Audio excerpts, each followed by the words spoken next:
Welcome, everybody. So tonight we have a lot to do, and so we aren't going to be able to end early. But of course, it's for your sake that we will go the full time because first we have to finish Gothic architecture, and there actually is a couple of paintings we're going to. I'll cut at least one of those slides. In other words, finish the syllabus. Must know slides. Then take a break. And if we keep the break to 15 minutes, we might be able to end a few minutes early. And then the second half is going to be reviewing for the exam, which of course is really an important task where we cut down the list. Let me go ahead and get my speaker view going here. Cut down the list of total slides from the study list, from the syllabus by, well, I put it in writing. I always keep my written commitments. Um, So it would be at least 40% of the total. But half of tonight's slide and we're ahead of the game. Bingo. Yeah, well, we did the same. We did the same thing before the midterm, so it's the same procedure. And about a third, not quite 40%, roughly a third of the total list of definitions. Okay, so I'm going to do something that bothers me. I always forget to get this. This is a kind of creates a back reflection or something behind me there, and I think it's distracting. At least to me. Okay, so let me let in this next person. And so let's start with this process, and I can keep it brief. The reason that I'm doing this is to be helpful. It's not a comment of any kind. It's just a you know heads up, information for. I just did this right before class. I found that about a handful, I don't know, four, maybe five people out of the entire class. It's true in every class and every semester, whether it was in person or online, that I got only one paper from. And in most cases, the first paper and the midterm, which tells me these, and these people obviously would have them on my roster if they had dropped. So they're certainly serious about getting credit and hopefully a good grade. So I'm just letting you know, for whatever reason, if there's a small percentage of this kind of grouping of students where something slipped through the crack, they sent it to the wrong address or somehow it didn't get registered because maybe it was under a different email handle or something. But that if that happened, it's easy to fix because you have proof that you sent it to me on whatever date you sent in your email train. But if I didn't get them, then these people I'm going to now mention briefly, they need to send you guys, whoever is on this short list that I'm about to read off, needs to send me their second paper by Friday, at midnight Friday. The deadline is stated all the way through this semester. It's on the syllabus for all late work is the end of the week before finals. Final exam is 1 week from tonight. Obviously, then I'm going to focus completely on grading exams and getting the final course grades done for all of you and all my other students. Okay, so here we go. Jack Boucher, I don't have a second paper from. Alexis Cruz, okay. Let's see, I got a couple today, so that's good. Just today, but let's see, there's still at least one more. Devin Rui, I hope I pronounced it correctly. I think that's it. Let's see. Well, I make sure that I have this correct. Let's see. Oh, Jessica Rosales, I got your second paper, but I still haven't seen your first. I don't know what. The point is, I didn't take anything off. If someone sends me a second paper, it's a strategy some of my students figure out. I don't ever recommend it or suggest it. They didn't get their first paper done on time, and they don't want to get points off on both. So if they sent me one as a second paper, no points off. But the first one is only 10 points off from now on at this point till the end of the semester. So in other words, I should hopefully see if those people's papers, if they want to, be able to increase their total points before going into the final. Okay, the final, we're gonna do the whole review thing, after the break, the second half tonight. But it will be the same format. I will summarize briefly for now, exactly the same number of slides. And it'll even have that optional extra credit slide at the end worth 5 extra points. And you will need to then convert it if you don't already do your answers. You can do it any way you want, hand print them or do a Word doc or some other format. But when you send it, it needs to be a PDF. And I will hold up a piece of paper to the screen because we want to get started with the slides. We have more than an hour and 15 minutes worth of remaining Gothic or slides to do before the break and the review. But anyway, the point is it needs to be sent as a PDF, and you'll have till midnight to do that on the day of the test. The test is in real time, so I'll send everyone an email to remind you. And of course, this will be posted on YouTube before 8 p.m. Friday, so you can take a look at it if you want to remind yourself. Or if anyone's here, obviously not hearing me now because they're not live on our Zoom session now, they'll see the same information, of course. But the test is not going to be posted on YouTube because I have the same class in person, and that just isn't a fair, equitable thing. It's not an even playing field. So those people have time and a half in my in-person class, but theirs is all hand printed. Since you guys might need it a little longer to convert your answers, you can of course double check them. It's obviously open book. It's a given. Into you need the time to convert it into a PDF. I think midnight's fair. That's what I did with the midterm, and it seemed very reasonable. In any case, it's the policy that I've stated before, and will remind you all when I send you a heads up about the exam, which I'll probably do by Thursday or Friday, probably after I posted this lecture on YouTube. And then I'll send you not 3 or 4 days early, but no later than Sunday afternoon over the weekend, the actual test. So well over 24 hours before the test, the actual document itself to print out and have, with you when you start taking the test. And the test starts at 10 minutes, not 10 minutes, 6:40, sorry. Well, that is 10 minutes after our official start time. So try to log in by 6:35. All of that will be in a follow-up email. But anyway, I'm just giving you a kind of a quick summary of the basic procedural aspects before we do the review. Okay, any burning questions about anything else? If they're about the exam, let's save them for the review. But anything about extra credit, I haven't gotten anywhere near, I think a couple people have 40 points, maybe one person 45, but no one has 60. And most people either have very little or only 10 points extra credit. I'm getting a few coming in. So hopefully, if you want to take advantage of that, that option remains in effect until the end of final exams. And again, I'll remind you with an email also about that, which will be that you can wait. You can send me extra credit and still get the points from them, any of those options, and I'll resend that list, I guess, up until the Saturday of final exams week, because that's the official end of the semester. Some people take exams on a Saturday if they have a Saturday class. So you actually have until a week from this Saturday to send in any extra credit, up to 60 points. Okay, any questions about extra credit or anything we covered last week or anything else that isn't related just to the final? Okay. Quick question. Somebody has a hand up. Sorry, whoever that was for. So 2 people at once. Let's see who. I think Rob, you were just second there. First, who was that first person? What's your question? It was me. I had a question about extra credit. I'm pretty sure I can't find my my paper describing all the rules that you had for it. But did you have something where you could watch a documentary and then write a couple? Yes. I mentioned that last couple of weeks, and I'll recap very briefly.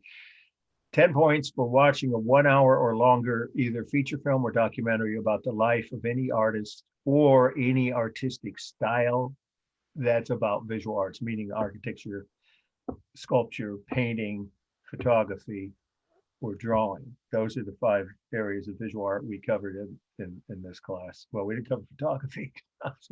I hope I'll see some of you in the fall. Sorry. In the spring semester in my maybe a few of you, it's in person, but they're doing the precautions are really well monitored. I have to hand my praise isn't the word. I would say thanks to the administration. I think they've handled it pretty well. I have the only in-person art history class on campus, and there's very high attendance. No one's got anything. Everyone wears masks. We're socially distanced, so it's 50% capacity in the room. The windows, well, now it's getting a little cold, but for ventilation. And it's been going very smoothly. So I hope I'll see a few of you in that class. That's what we call come right after this, from the Renaissance up through post-impressionism, up through the turn of the 20th century. That's a fun class. So maybe I'll see a few of you there. And you could start enrolling. I think it's Friday, unless you have what's it called, preferred enrollment or something like that. If you're, I don't know how that works, but anyway, yes, yeah, you write 2 pages. You write 2 pages about what you learned about the artist's life or that type of art from that film or that documentary. Okay, and then as a PDF, send it to me. Yeah, it's worth 10 points. You can do that twice. Okay, any other really urgent questions regarding extra credit or something else other than about the final, which we're going to cover in detail after the break? Oh yeah, Rob, didn't you have a question? Oh no, I was just telling you that Devin had a question. I was about to ask you about the movie, okay. and you clarified it with visual art. I wasn't sure if we could do a musician as an artist, but well, good question. No, I get it. No, I get it. Yeah, I get it. I did watch a movie just yesterday, and I'm writing about it right now. That you may have not seen. It's relatively new, so that's why I thought I would do it. It's a brand new movie. What's it called? The Electrical Life of Louis Wayne. I haven't heard of that one. I've heard The Current Wars. That's excellent. Yeah, I don't know. It's pretty interesting. It's Cumberbatch, and it's about a turn of the century London guy who got famous for painting cats. But it's a really interesting story. The title again? Kind of tragic. That could be interesting to some other students. What's the title again, Rob? The Electrical Life of Louis Wayne. Never heard of it, but I certainly know Cumberbatch. The actor, he's great, highly respected, even if he can't pronounce the word penguin. My daughter loves making fun of the way his accent is. Anyway, let's get started. Jessica, I was just telling people that I didn't get both papers from some people, and in your case, I haven't seen a first paper. So hopefully, if you haven't submitted that, you will soon. You have till Friday. Oh, I will double check my emails then. Thank you. Okay, and I'll send an email to anybody that I have time, but sometimes it gets, that's why I do it this way, because at least it's on record that I've tried to give you guys heads up, and it's just an opportunity to not let something fall through the cracks and not get credit for something you could easily have turned in, because the deadline is midnight for all late work on Friday. Okay, let's get to the start of the slides. And the first slide we're going to see is one of the most interesting Gothic buildings in the world. And there are several reasons why I say that. So let us get started with the title. Okay, you guys can see this, right? Yeah, okay, this is Cologne Cathedral. Or if you're from Indiana, my favorite part of the country. And nobody's ever been from Indiana in any of my class. It's my whole mother's side of the family. They all mispronounce foreign names. Cologne is how my aunt used to say it. It's a big city in Germany, beautiful city. Cologne Cathedral, 2 words, C-O-L-O-G-N-E. Yes, the men's perfume comes from the name of this city. Cathedral, of course, you know how to spell. Germany, 1248. Or is it? Actually, it isn't. 1248 is, let's start with this first fact about the meaning. Well, let's do this. Of course, you know what a cathedral is. I don't have to explain the purpose of the building. It still is functioning as the cathedral of Cologne, Germany. Okay, now, another fact is really, though, much more important about it, is it's the largest Gothic building in the world in terms of volume, total volume of material. Now, people from Italy might argue with that. My Italian friends go, no, Milano. Milan Cathedral is pretty darn big, and it's got a larger interior, but you don't have to write that part. But the point is that the weight of this building, that's how to write it, the mass of it, the weight of it, it makes it the largest Gothic building in the world. Okay. Even now, or as far as I know, yeah, it could be somebody built someone somewhere, in some other part of the world I've never heard of. But yeah, the one in Washington, the National Cathedral, is Gothic, but it's not bigger than this, unless maybe I misread. But the last time I checked it a few years ago, it was. It's safe to say it was the largest Gothic building built during the Middle Ages. Nobody would argue with that. Okay, but then why did I say that it isn't really the completion date? You know, the year we give you, you should know by now, this would be old news, is always the completion date for architecture. Because of course, buildings don't get built in a few months. They take years, if not decades, or even centuries. So what happened with this building is the next fact about the meaning. When it opened in 1248, it ended right there. That's it. Of course, there was some kind of a roof over the openings here, but there was no upper half of the towers. So it opened without the two tall tapering towers, or tall towers with tapering spires, however you want to write that. Remember, all those features, I don't have to recap that we covered last week. Very important to know that list if you want to get an A on exam. 5 main features of Gothic architecture, or Gothic churches, I should say. Tall tapering spires, well, there they are. They weren't there in 1248. So that's why I say the real completion date is 1870. Now, how did that happen? It didn't take them 600 plus years to complete. No. So here's what I'm going to do. I'm going to tell you what happened and then summarize it, because it's more to write than most of you should have to do for if the slide is on the final. You only have to write a paragraph, right? 6 or more facts if you choose, but minimum of 6 sentences about the meaning. But this is an important part of the meaning.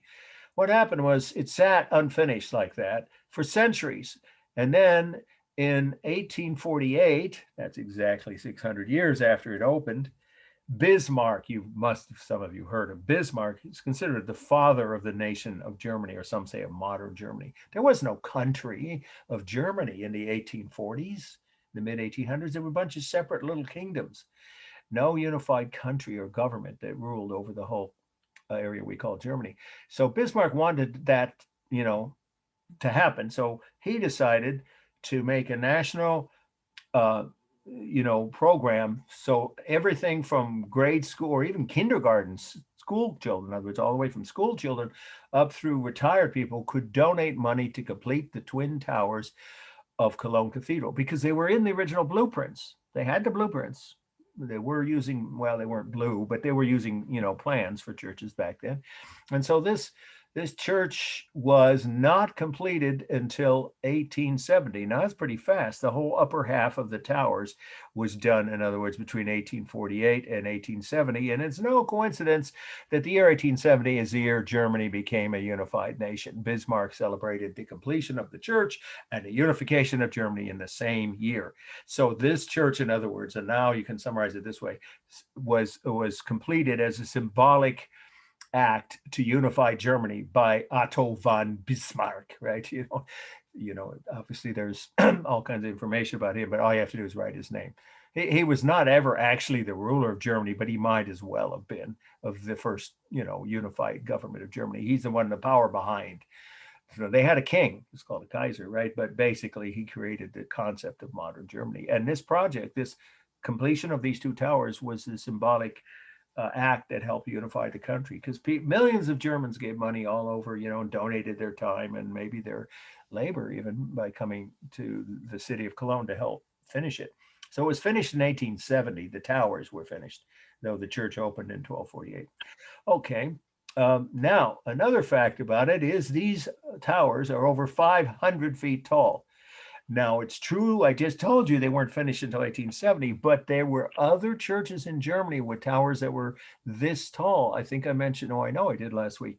Gothic architecture was the only actual medieval style of architecture, or style of any period before modern times, before the 1800s, that could have had towers that tall, or they would have collapsed if any other style had been used. So Gothic architecture, the style of the building, in other words, allowed towers to rise to a height of over 500 feet. These towers are 515 feet. And so they are one of the tallest, the 2 towers, the twin towers, of all church towers in the world, not just in Europe. And certainly, even though they weren't finished in 1870, they were designed to be completed. That makes them, an example of how strong Gothic architecture is. Now, the last fact about the meaning, I think is the most interesting, and it's certainly one that I don't think ever would read in a textbook. But why did this church survive World War II when the whole rest of Cologne was bombed into rubble? My dad went through that area at the end of the war, when Germany was about to surrender, I think right after it surrendered, because he had been fighting, with the American army along the border of Germany. And then, of course, the Germans, when they surrendered, American soldiers briefly, or some of them longer, occupied Germany. So he saw Cologne. He said, "Oh, the rubble was knee high." Well, you could tell by looking at this picture here. Look at this. There's no old that's not historic. None of these buildings are anything before World War II. But the cathedral is the real thing. This is not a replica. Anybody guess why it was allowed? Obviously, somebody made a decision. The Allies air forces, that would be Britain and America mostly, that were bombing Germany day and night during the last few years of the war. Of course, everyone knows that, right? That was part of the war effort. Why do you think they let this cathedral stand? I don't know, like mercy or Say again, I couldn't hear them. like some sort of mercy, like so they were different or like preserve history. Well, that would be the positive, optimistic, and even humanitarian reason that did happen. Well, we mentioned this, I think, with the Colosseum, right? But not in this case. Not in this case. It was a military decision. And it was left up to the heads of the American, well, maybe it was Churchill and Roosevelt that decided, the leaders of Germany. Was it to use it? Was it to use it as a hospital? You're getting closer, but it wasn't used. I'm talking about while Germany was still under Hitler and still being bombed before we invaded, or before Germany surrendered, I should say. Okay, I'll give you one clue. The towers are 515 feet. They can be seen from 75 miles away on a clear day. Maybe that'll give you a clue. Oh, they used it as a landmark to bring them into the right portion of the city to bomb. As a bombing sighting device. That's the shortest story, I think, the most accurate way to say. Deliberately decided to leave these two towers so that when bombers were flying towards Germany from England over, whether France or Holland, and they got close to Germany, they could see where they were because these towers showed up so many miles away. You didn't have to there's the Rhine. Is right behind you. See there at the top of the picture. And that's Cologne. So now we go right or left or whatever, straight to our target. It was a sighting device. They left it for that reason. It's kind of ironic. But it turns out that it was, also historically important enough that the people of Cologne appreciated. Some people I've talked to who were alive then. When I first went to Germany, there were people still in Germany who remembered what it was like. I don't think too many do. During the bombing, and they said, well, at least you spared our cathedral. Oh, it's a beautiful building. Okay, that's plenty of them on the meaning of this. Sorry, I do have a question. I don't know if you mentioned it. Is this a Catholic church or? Yes. Did you say that the Catholics make up a chunk of Germany. It's nowhere near a majority. I think it's like a third of Germany are Catholics and the rest are Protestants. Almost all of Bavaria is Catholic. And so Hitler's generals, you don't have to write any of this, were pretty well divided between Catholic and Protestant backgrounds. And the only ones that I think I remember helping try to kill it, the story, right? A group of German generals tried to end the war. Too bad they didn't succeed. A year early would have saved millions of lives. American, British, German, and of course Jewish. They tried to kill Hitler with a bomb, and I believe they were all or mostly Catholic because, well, in any case, it was their religious beliefs. Yeah, so a lot of Catholic priests were sent to concentration camps. Not a majority of them. They kept silent and kept their heads down, unfortunately. Yeah, it's was a difficult period to be a conscientious objector of any kind under Hitler. Of course, if you spoke out, you were sent to a camp and usually didn't survive. So yeah, it was a Catholic church, and the bishop here didn't criticize Hitler the last time I checked. Yeah, because it would have meant his job and his life. So yeah, it's a Catholic cathedral, still functioning. The last time I checked, I doubt it's changed. Yeah. I was wondering because you mentioned that it was ordered to build for. You didn't say like a office or something. Say that last thing again. I'm sorry. Then we need to move on here. Yeah. That you mentioned that it was like a person to Bishop. order to build. Yes, bishop. Oh, okay. Yeah, the Bishop of Cologne. I don't remember. It doesn't matter. We're getting off the track.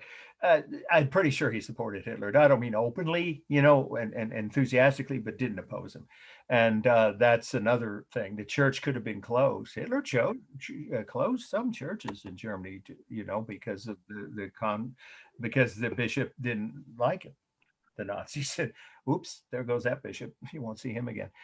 Okay, so let's finish up with the formal analysis. Completely balanced left to right, and obviously unbalanced toward the bottom. I'm going to do the formal elements more quickly than usual because we have enough slides and we want to get to, well, A, to the break, and B, to the review for the final. Of course, it's wider at the bottom. The towers in themselves are the largest mass. Actually, it's the nave. That'd be this section. So it's hard to see in this picture, but you can see the edge of it. It's a very tall nave. And let's do let's finish mass. The largest mass is the nave. And then now I misspoke. Now that I think about it, it's I'm sorry, I apologize. It is the two towers because, yeah, you got to count the towers as from the ground up. I always got to remind everyone in my classes that towers aren't just what's above the roof line. So if you do it that way, as they should be counted, those are the two largest masses. Then the nave. And then the transept. I didn't say you had to know that word for the exam, but it's a useful word. The one part of the church it crosses at a right angle to the nave. So that'd be the third largest mass. For space, well, I've given you one dimension, but you need to have both the interior and exterior if it's on the exam. And that is the two towers are over, you can just say slightly over 500 feet or about, I think it's nearly 515 feet tall each. And the interior, the nave is 168 feet tall. That's one of the tallest naves. There's a taller naves, a couple that are up 180, but 168 feet is pretty tall. So you can say nearly 170-foot tall ceiling inside. That's the space.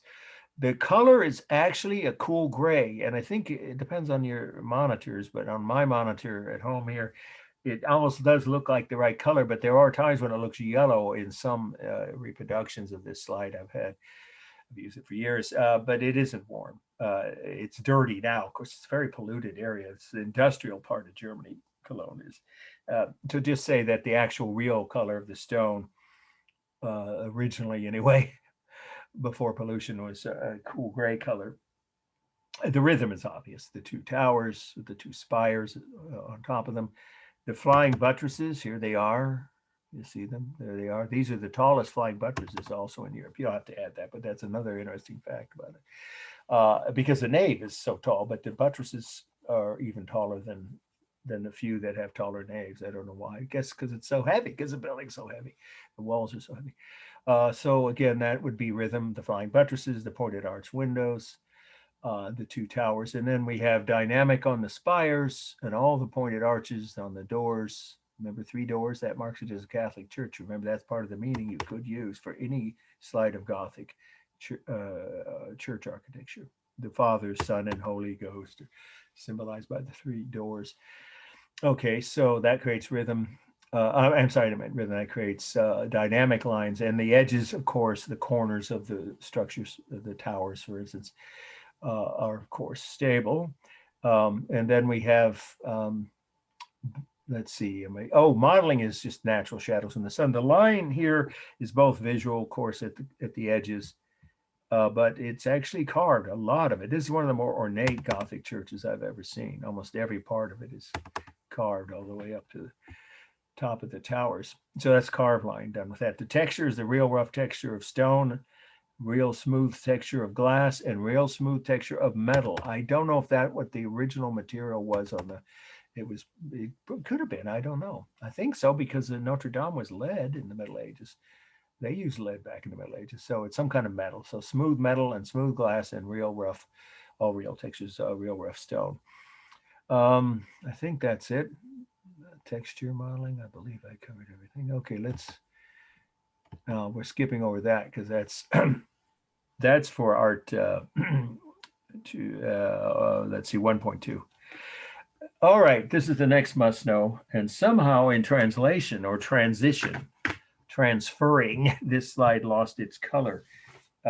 This is a slide that I actually bought, and it still had its color the last time I used it in in-person class, but when I digitalized it, it lost the color, but it's still a must know. So you need to take notes. And this is Salisbury Cathedral, Salisbury, and that's a town in England. So Salisbury is spelled the same as a steak, is Salisbury. Salisbury Cathedral, England, 1330. Wow, there's a lot to say about this one. And there's so many unique features about it, but there are 5 main things that mark this.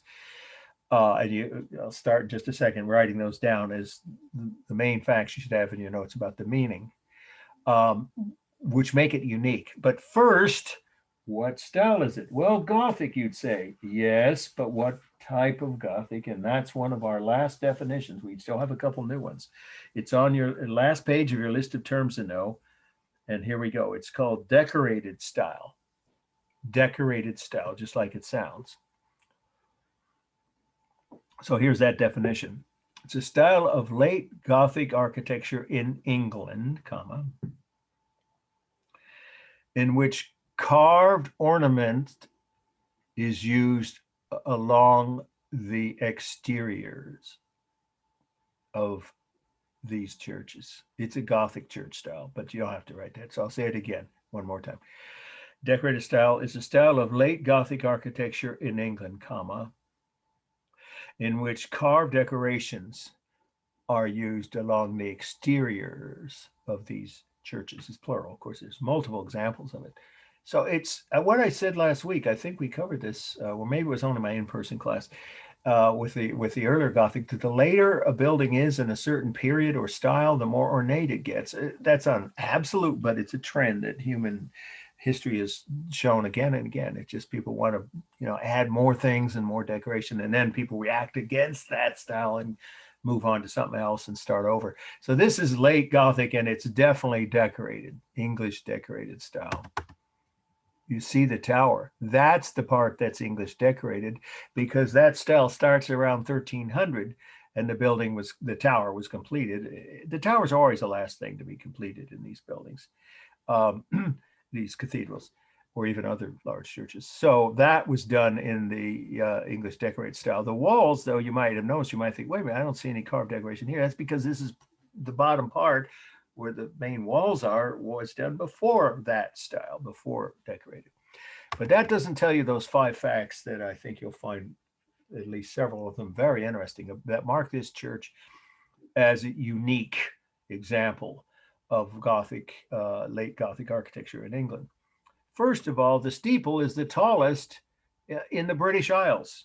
That would be England, Ireland, Scotland, and Wales. You just say British Isles, which saying a lot. There are literally thousands of church steeples in those two islets, right? Ireland's one island and the other half is England and Wales and Scotland. So just say the British Isles. I'll say again, is the tallest spire in all of the British Isles. It's over 400 feet. I think it's 405 feet tall. Another fact that makes it unique is it has the first airplane warning light ever used on a church tower. I used to say ever in the world, but they probably had them in some kind of military, I'm sure they did, military bases. World War I, planes were used for combat and bombing, but not very often for bombing. So I'll say it again. This has the first airplane warning light, I'm pointing towards it, ever used on a church tower. And no airplane has ever crashed into this tower. You might think, well, so what? Well, it gets very foggy. It's southern England, right? It could get extremely foggy in the winter, especially. And yes, there have been cases of planes, not very often, crashing into tall structures in the fog. So the airplane warning light blinks, I think it's like every 3 seconds. 24 hours a day, they have to keep it maintained. So that it was 1920 or so, around 1920 it was installed. So that's your second unique fact. Another one is it has the original close. That's the word, as in to enclose, but it's a British word, so it's just the word close, which means what? It means the entire yard incorporated within or encompassed. I meant encompassed, you could say surrounded by or encompassed by the original handmade stone wall, medieval wall is still intact. So it has all of the original land around the church plus the original medieval wall that borders it. And I don't know of another church in England that's true. It's probably true some other parts of England, but at least not any famous cathedrals. Why? Because of course land's worth a lot, and in England it's one of the most crowded countries in the world. So of course the churches often sold off sections of their holdings, their land holdings, or were forced to sometimes by certain kings like Henry VIII. So it's amazing that this survived intact. The original grounds, you could say grounds, they use the word close to incorporate both the grounds and the wall around them. This is one of the few, you could just say rare examples of intact original medieval grounds and wall. You say it was called the closed? Yeah, close. No, not with a D. Yeah, just the word close. The British say the close. The church close is intact. Yeah, they don't use the D. I don't know why, but anyway, it's England. Yeah. So yeah, I know. I took a tour here with a British historian friend of mine, as well as you could read about that, on their website. It's a really famous church. Let's do the other two things, and then you'll see 5 facts. It has a double transept, so now you pretty much have to use that word.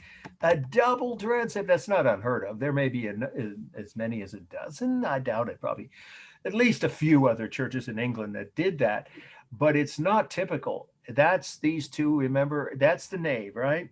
The nave is always at a right angle to the transepts, and the transepts here are equally wide, and they're on either side of the tower. So you can probably guess why they had that, because they help support the weight of this massively heavy tower. Without that double transept running, at right angles to the nave and framing, or kind of encompassing, flanking is the right word, flanking the tower. That tower might, even with the Gothic groin vaulting and the pointed arches and the flying, yes, it has flying buttresses, but look, they're not very massive, are they? The flying buttresses here are minimal. There they are. Sorry. They're not very, prominent. So again, the flying buttresses wouldn't have been strong enough by themselves to support a tower that big. What is the color of the building? Pardon? What is the color of the building? Okay, I'm going to get to that when I get to the formal analysis. Yeah, I'll tell you in a minute. It's an unusual color, and I'll just give it to you in a minute. But let's wrap up the meaning here on this. The last fact that marks this church as unique among all Gothic churches in England is it has the oldest working clock in the world, not just in England or Europe. It's from the early 1300s, before the tower was even finished, circa 1300. It's on the wall of the nave, and it still works. Of course, it doesn't look like modern clocks. They have Roman numerals and weights and pulleys. It's huge. It's about, I guess, about 40 feet high. But it works. They have to rewind it or reset it every 3 or 4 days, but it's been continuously keeping time since the early 1300s. So once again, that is the oldest working clock in the world, is on the wall of the nave. Pretty remarkable. And if that's not enough, this has been the most painted church, probably, it's certainly in all of Great Britain, if not in all of Europe. Well, maybe Notre Dame would qualify for the rest of Europe, but let's just say in the British Isles. This church has been painted by almost every famous English painter and many other French and other European painters for centuries. It's been painted. It's so beautiful. The setting, you can see from this picture, even though it's just close up and all you see is the corner of one section of the yard around it. It's unspoiled. The setting is unspoiled. It's on the same river as Shakespeare's town, Avon, right? Right. It's on that same river that runs through the town. The town here, by the way, Salisbury, I can't think of a more beautiful English town. If you only have time to leave London once and you're there for a few days for some reason, and you can make one day trip, go to Salisbury. It's so beautiful. It's a medieval town. Of course, it's been updated. You can find modern electricity and, accommodations or something, but it's an unspoiled town. And this church, one last fact again, I'll repeat that, it's been painted more than any other church in the British Isles by almost all the famous British painters over the last few centuries. Okay, since the 1700s away. Now, the color, we'll start with that since you asked about that. The color is actually a light yellow stone. It almost looks pink when the sun hits it late in the afternoon. And the slide I bought of it, this slide, in fact, I bought in the church gift shop, makes it look like it's a pink, but it isn't. It's actually a yellow stone, a light yellow, so it's warm. You can't tell from this picture, but I'll just have to tell you it's warm in case it's on the exam. That's the only answer there is for that one. And then as far as space, well, the nave is surprisingly not that tall. It's only 110 feet, or about 110 feet. You could say a little over 100 feet, but the tower is over 400 feet, about 405. And those are the two dimensions always you should mention for space on any slide of a church or cathedral. Okay, the rhythm is obvious with the Gothic arch windows, the double transepts, all the way up into these are finials, by the way. Look at that.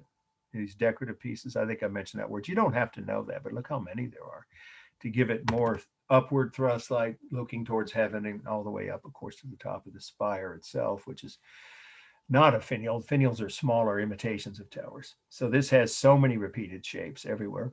The texture is the real rough texture of stone, of course, real smooth texture of glass, and again, the real smooth texture of metal, but those are mostly modern redos of the roof. Most of the original roofs were either slate, but now it's metal, so it's real smooth metal. Modeling is just wherever the shadows cause there to be cause there to be shadows. And of course the line here, it's carved very, very clearly. That's what makes this English decorated, the whole tower actually. And then on the walls, there's more carved line above the windows. And of course there is visual line at the corners.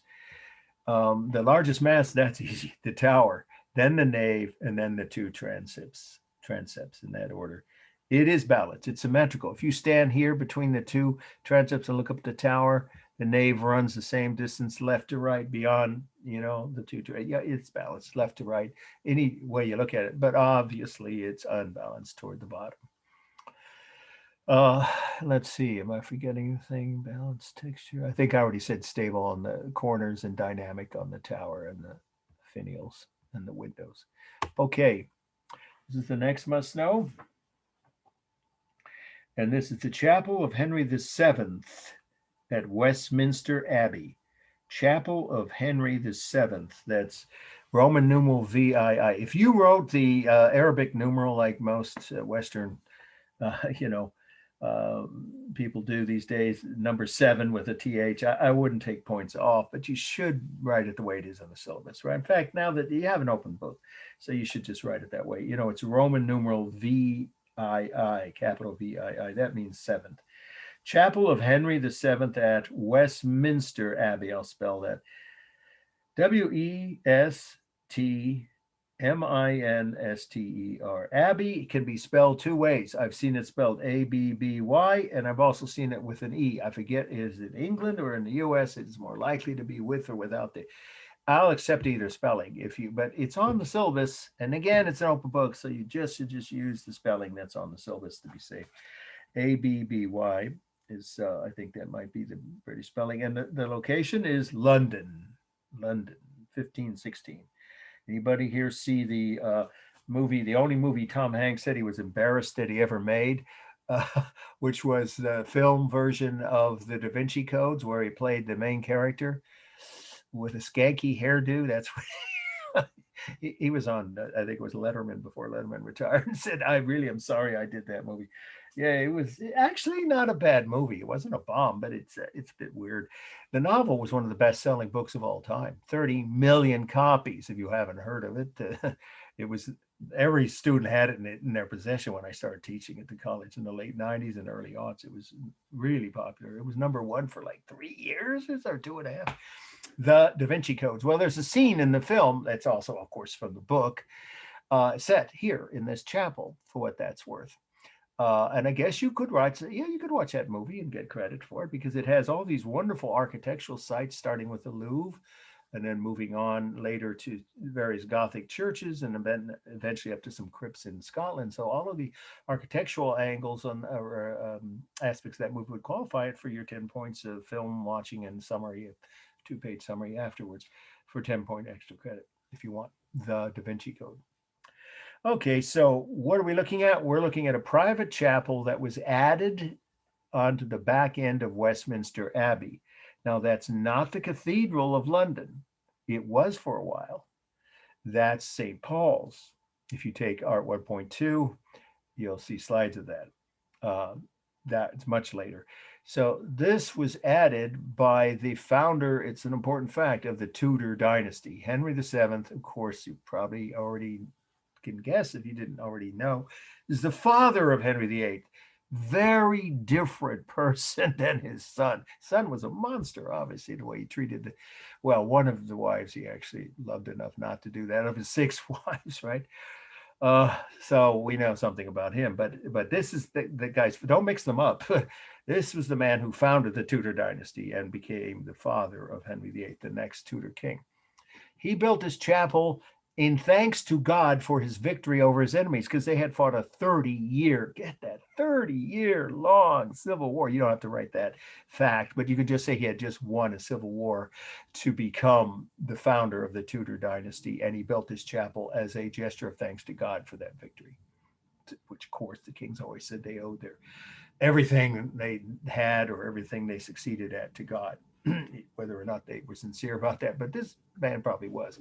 So this chapel still functions. In fact, another fact about it is it's been the scene of many royal events, including Diana, yes, as in Princess Diana's funeral. I don't know if anybody saw that, because probably most of you weren't even watching TV or even alive then. Was that 98? I can't remember now. Yeah, it's also been the site of some weddings, some royal weddings. In fact, when William and Kate got married, there was, a brief reception, I think it was, afterwards, not the main one, but, for certain royal family and invited guests in this chapel. So it's been a number of famous events associated with the royal family, including funerals and weddings, have been held here. But what style is it? Well, this is our second to our last new definition, and it's on your list of terms to know. So I'm going to give that to you now. Perpendicular style. Perpendicular style. So it's a style, there we go, a style of late Gothic architecture in England, in which all of the ornaments are subordinated to to perpendicular lines, in which all of the ornament is, you can say ornaments plural, are subordinated to the perpendicular lines of the building, period. The whole thing is an upward, much narrower, an upward thrusting and narrower version of Gothic. It starts with the choir stalls. These are pretty narrow for choir stalls. Of course, they're usually boys under 12 years old that are in the choir. That's normally the case with these church choirs. But still, that's a very narrow space for each young lad to stand or sit for hours. And sometimes these ceremonies lasted hours. Did you give the last bit of that definition again? Subordinated to what? To the perpendicular lines of the building. Yeah, that's a good point. You need to make sure I'm pointing now with my cursor. You see the windows? They're a classic example of perpendicular style Gothic windows. You see how much narrower they are, taller and narrower than most Gothic windows would go out, into more of a curve, right? And then the same with the carved ornaments on the wall. You see them there? These are narrow, perpendicular. The lines of the building itself, the shape of the building, the proportions of it, and the decoration on the walls or windows is all thrusting upward. It's tall and narrow. In other words, perpendicular. And that's true everywhere in this chapel because it was built during the perpendicular style, some would say craze. In fact, the last fact about the meaning, I don't have a slide. I used to have one where I showed it, but since one slide on this is enough for the last week of new slides in this semester, I'll just tell you that one other fact about the meaning is that the ceiling appears to most people, I know this is true because I've gone through this at times when there have been English language tour guides telling people, well, how high do you think the ceiling is? And they'll say 50, 60 feet. No, it's barely 35 feet.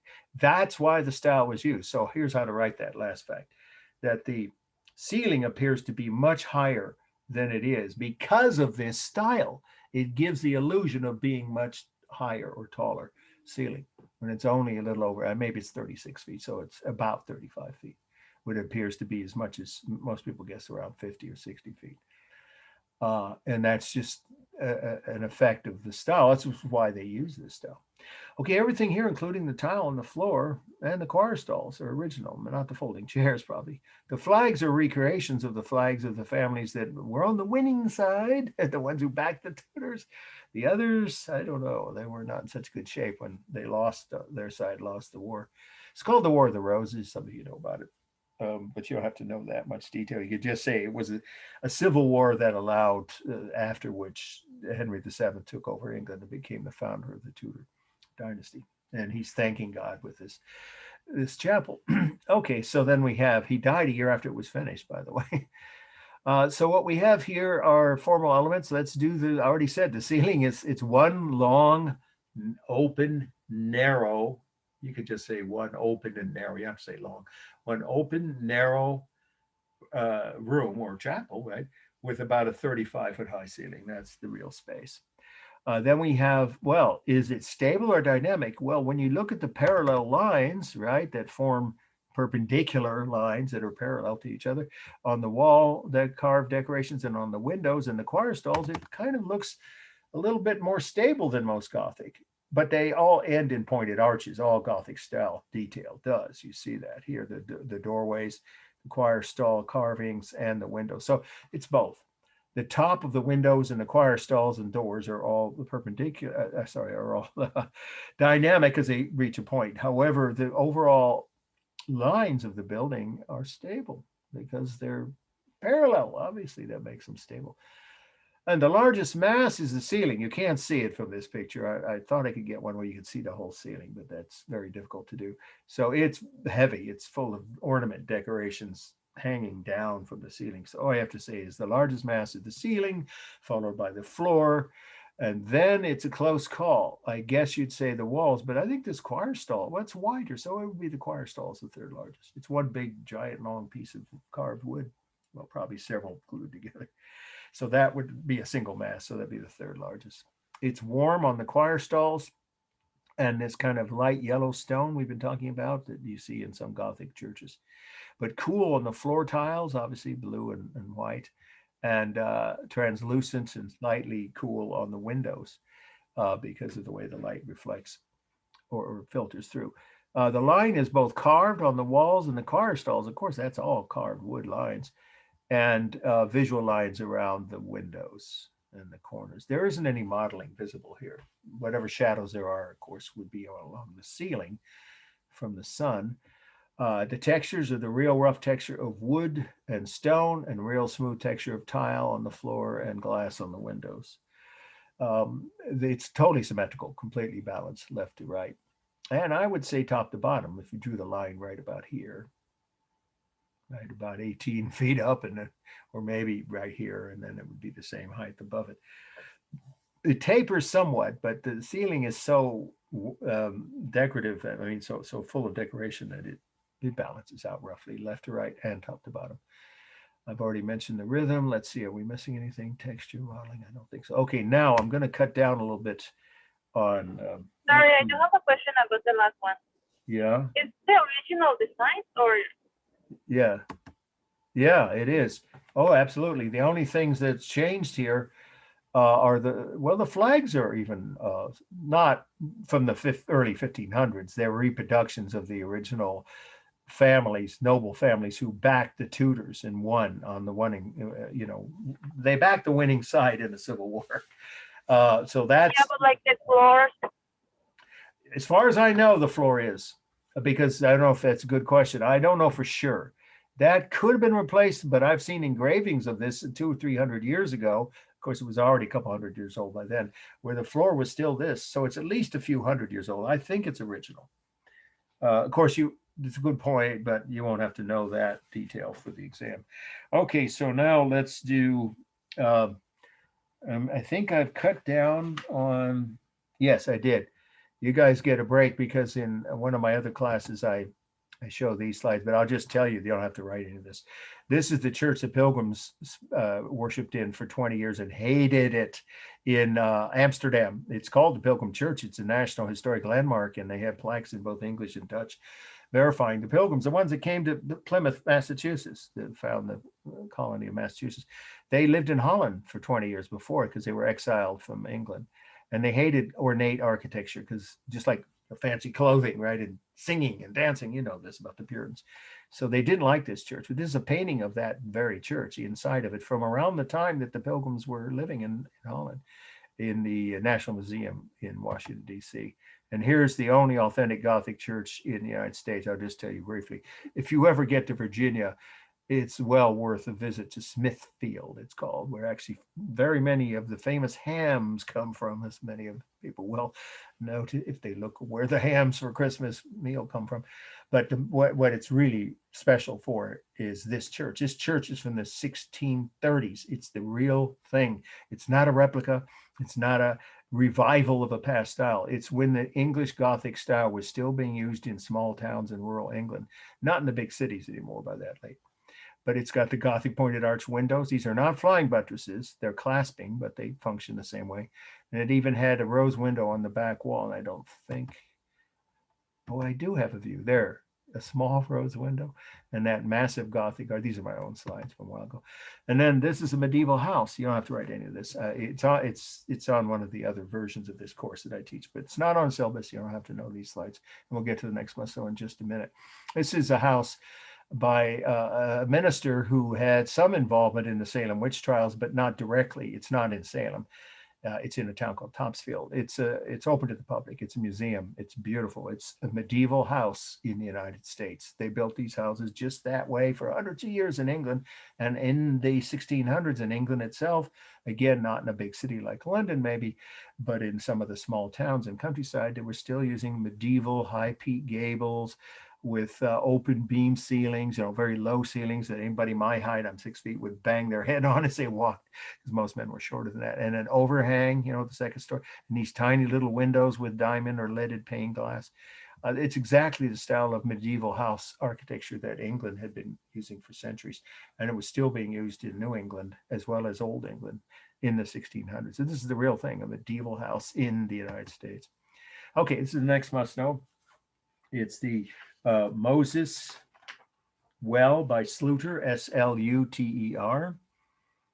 Moses, Moses, right? Everyone knows how to spell his name. Well, 2 words. Sluter, the sculptor, Sluter, 1405. So this is the last new definition that could come up on the final. So you need to write it, and then we're done with our definitions for the semester. International. Wait a minute. Is this on the syllabus? Yep, sure it is. It's on Moses, the next page. well, I'm just trying to It's on the next rely page. on it for my spelling. Flip over to the next page. It's at the top of the next page. Yeah, we have. Yeah, I'm going to cut one of the other paintings because I must not have that other page right now. oh, yeah, you All want right. print that out then, yeah, before you start studying. Yeah, Moses Well Sluter. Yeah, okay. So what is it? It's a piece of sculpture in the international style. And here's the definition. It's a style of late Gothic painting and sculpture. That's what it's only, not architecture, see? So this is what we're finishing up with. It's a style of late Gothic painting and sculpture, which had 3 features, okay? One is stiff formal poses on the human figures. Number 2, gold backgrounds. And number 3, various religious figures, or figures from the Bible, you can say. Various religious figures from the Bible. I'll say it again. They had stiff formal poses, the human figures. There was gold backgrounds, and they displayed various religious figures, usually from the Bible. okay, this has all of those, except some would argue that this isn't too stiff. That's Moses, the guy that came up with the 10 Commandments from, came down the hill that supposedly God gave him, right? All that stuff in the Bible. You have to know the details. But he's a very obviously important figure in the Christian Bible and of course in the Jewish Torah. So there he is, supposedly at the end of his life, when he was an old man, carrying the 10 Commandments, looking at the quote promised land, at the homeland for where he'd been leading the Jews who left Egypt. Some of you remember this, right, from earlier in the semester. They had been slaves. Of course, so many other groups had all over the Middle East and all over the world. In the ancient world, that was normal slavery. You conquered someone, you made slaves out of their able-bodied adult males, and often the women too. So this is him after leading the former Jewish slaves out of Egypt, and supposedly, many years later, you have to know how many, according to the Bible, 40 years, just say many years later, they settled in Israel, what's now Israel. So he's just about to lead his people to their, quote, promised land, or you can just say to Israel. But he's got horns. Why would a figure from the Bible have demonic symbols like horns? Like only the devil and demons had horns in the Bible because of some mistranslation. It's called Lost in Translation. That's more than the title of a movie with Bill Murray. Lost in Translation, literally. Some scholar back in the late Middle Ages misinterpreted the phrases in early Jewish texts. Moses had horns of light emitting from his forehead. That's what it says in the original Bible, that God gave him, that people would follow him like he was a magic because God gave him the special quality of having horns of light. Well, that got translated or shortened to the word horn. So for centuries, artists portrayed him, even Michelangelo did that and other painters after him, as though he had actual horns on his forehead. That's just a mistake from translation. That's part of the meaning. So at this point, there's still many, many centuries after this that Moses would be portrayed, whether in a painting or a sculpture, as though he had horns. By the way, this is probably David, one of the early Jewish kings of Israel. Now, he's fairly strong. I don't know if you'd say stiff, but formal pose. Moses, it's a matter of your interpretation. But this guy, one of the other early kings, probably another early Jewish king of Israel, he's moving around. So this could be considered only partly fitting in that definition I gave you. But the gold background is everywhere. Look at the wings of the angels. That's all gold. What looks like gold is. And there's even a little bit of what would be left of gold or yellow paint with a little gold dust in it on Moses's robes, and on next door to him on the Jewish king. It's probably David, so you can just say David. So there's a gold background around the figures, above them mostly, and they're from the Bible. And at least one of them has a rather stiff formal pose. Moses is somewhat in that vein too. So this, in other words, is a good example of the international style in sculpture. By the way, why show us statues above a well? Because it was supposedly a well that had healing powers. If you went there, why do people go there? As a pilgrimage. Some Christians believe you could cure whatever was wrong with you by either drinking the water or, I don't know, maybe probably just drinking it. Yeah, probably not bathing it, just drinking the water because it had some, power to heal, supposedly magic, power. Okay, it's kind of a holy water, but that's, of course, another meaning for some people. All right, that's plenty on the mean. I'm trying to keep this to the highlights. Formal analysis, these are life-size figures. So they actually have real three-dimensional space, and the only technique for space is overlapping. The human figures overlap the background, their clothes overlap their bodies. And then we have dynamic, only really on the wings of the angel. And I guess you could maybe say his beard. I know I've had some people look at this slide and say, he looks like the Cowardly Lion from The Wizard of Oz.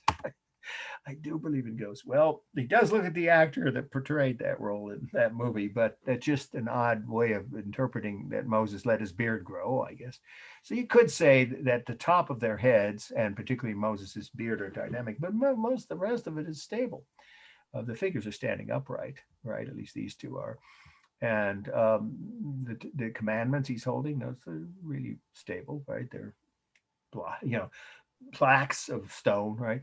The wall behind them is stable. and the top of the well is, but the wings of the angels, the top of their bodies, and the top of the heads of the human figures are dynamic. The largest mass is the well itself, and then it would be probably the king to the right. So I'm going to just say King David is probably who it is, or you could just say the Jewish king next to Moses, and then the angels. There's no technique for modeling. If the sun comes through, it causes shadows. We have carved line here on the human figures, right? Everywhere. They create simulated texture, obviously very realistic, because International Style did a good job with simulated texture, if not with depicting space or movement.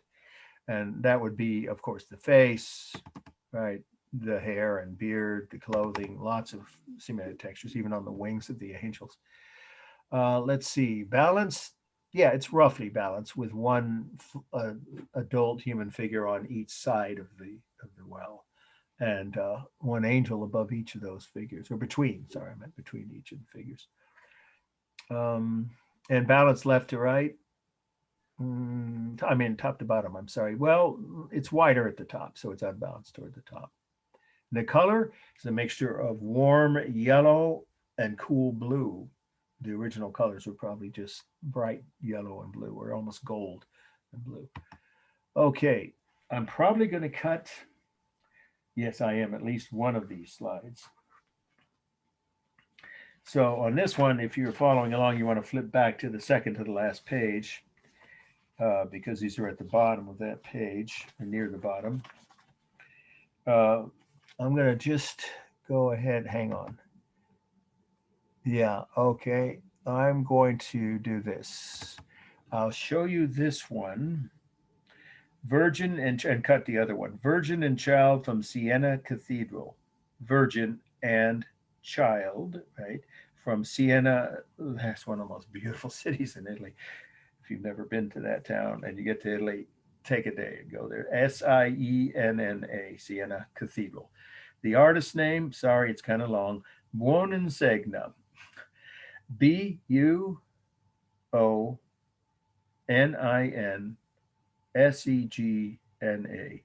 1311.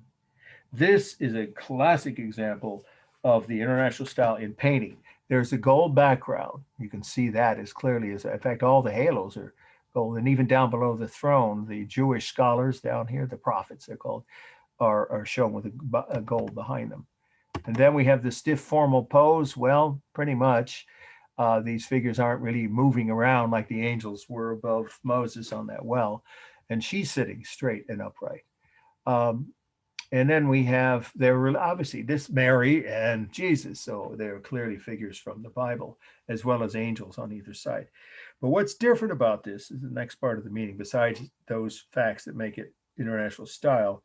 Remember, always style is part of the meaning of any work of art in this class, or any analysis of any visual art. Okay, but the other part of the meaning is the fact that this artist, Buoninsegna, I think I said it correct, was more skilled at depicting human emotions than most International Style painters. At least this doesn't look like a miniature 30-year-old man with a bad haircut. It almost looks like a toddler that would naturally be sitting on his mother's lap in that pose. And then the mother actually has some emotion. So this artist, Buoninsegna, was the most skilled of the early, you want to say it that way, icon painters, or you could just say icon. You could just say late medieval is probably a better way. He in the International Style, that's from about the 1250 on. So I'll repeat that statement. Buoninsegna was one of the most talented of all of the International Style icon painters. This is an icon. That we covered what that means, and it's not going to be a new definition. I mean, a repeat definition. We already mentioned that with the midterm, right? And it's an icon. It's got all the holy figures and everything that a icon, a sacred image would have to have. I mean, many of them, I should say. And then, of course, we'll do the formal analysis, which is pretty simple because you only have one. Can I stop you right there real quick? Yeah, okay, go ahead. I'm sorry, I'm not trying to slow you down, but I was thinking about something you said earlier about how you need like 6 lines or whatever for meaning. Yeah. And there was definitely a couple in the American Indian stuff and a few times throughout the last several classes, and this one included, where we didn't actually get 6 bits of information from you. So I guess for that, we need to kind of go read up on it more ourselves. Well, no, or no. stretch it out. Okay. I understand. It's a good point. A good question. I mean, I did, but I did it in context, and that isn't always opposite. I'm trying to, move quickly because we I want. understand. However, it's very valid to clarify. Ask me to clarify. Okay, I gave you the 3 features. That's 3 facts right there about what marked this international style. Another fact is, who are these figures? Well, it's Mary, Jesus, and angels, as depicted, of course, in all the way from the Bible throughout, at least all the way into the Renaissance. And so those are figures that, of course, you could identify individually. Okay. And then you would also be able to say that it doesn't, that's a good point. It doesn't have realistic depth, which is not always true, but mostly it's true of the international style painters. I'm talking about painters, not sculpture, of course, because sculpture has that by definition. It's real space. So when it came to international style painting, a 4th feature of many or most actually international style paintings is it doesn't have depth. So you got a point you could add now to the meaning that this doesn't have very good depth, but at least there is some foreshortening, right, on the throne at the bottom. I was just about to go into the formal analysis. Oh, and then the 6th fact is, who are these people down below? These are the Jewish prophets. So I kind of glossed over those points. I did mention 6, but I rushed through them. So sorry about that. Okay, now you got 6 facts. Yeah, because the people at the bottom are part of the meaning. They are from the Old Testament of the Bible. They're Jewish prophets. Okay, but this one, and in fact, there's a 7th, I already said, is that the painter here is one of the most talented, much more skilled at depicting human emotions, remember, and realistic images of children and mothers. I mean, yeah, I got that. You said that already. So there you go. Well, yeah, there you got at least 6 facts. I think it's 7 if you add it up. Okay, yeah, I try to do a minimum of 6, but we do have some time factors to weigh. Okay, formal analysis. She's the largest mass, or is it the throne? I think it's her, because you don't see all of the throne. Then you could say the throne, and then it's a close call, but probably baby Jesus, because you only see half of these 2 angels. All right, what technique for space is used where there's a little bit of foreshortening on the bottom of the throne? That's it. Otherwise, it's just overlapping. And then we have, so that's not very realistic depiction. The angel's head should be much smaller when they're much further away, right? There's no diminishing size here. The lines are mostly thin around all of the, figures. There's good symmetric texture on the robes, especially, but also on the hair and the skin, right? And even somewhat on the throne, assuming it's made out of some kind of carved wood or something. And then we have the rhythm of the halos, the angels and their wings, of the arms, hands, and legs of Mary and Jesus. Plenty of rhythm. It's almost entirely stable except for the bottom of the throne, the halos, and the tops of the heads of the human figures. All the other lines and poses of all the figures are upright. Colors warm on the background, with the gold and the halos, and warm on the red clothing of one of the Jewish prophets and Jesus's robes, and the under robe, right, under Mary's blue. But blue is always the color of Mary. Here's another fact about the meaning. Mary's always shown in blue. Blue robes symbolize royalty, and every painting of Mary from the Middle Ages until after, even long after the Renaissance, for hundreds of years, she was depicted in paintings of her as having blue robes because she's the Queen of Heaven. I think I mentioned that before, but I didn't bring it up here. So there, now you do have 7 facts about the meaning. Okay, and then we have, let's see, are we forgetting anything? Overlap? Modeling, yeah, there is modeling here, and it's pretty good too on the robes here. And it's balanced with the arrangement of the angels on either side and Mary and Jesus in the middle, and the throne being completely balanced. I would say left to right and top to bottom, but it depends on how you would. If you drew a line across her knees, it would be roughly balanced both ways. Okay, I already did space, right? Now I'm going to cut this. It's boring. It's we got to cut something, and it's the least important slide for tonight. So take your pens out and cross out the other, plus which 2 with the same title or almost the same would be confusing. Virgin and Child Enthroned by Cimabue. Yeah, it's got one of those old baby Jesuses. Yes, exactly. Yeah, that this looks weird. Okay, so we're not doing that one. But this is our last news slide. And this is February at the bottom of the short list at the top of the last page. February, right? Everyone knows how to spell the word February, right? The month.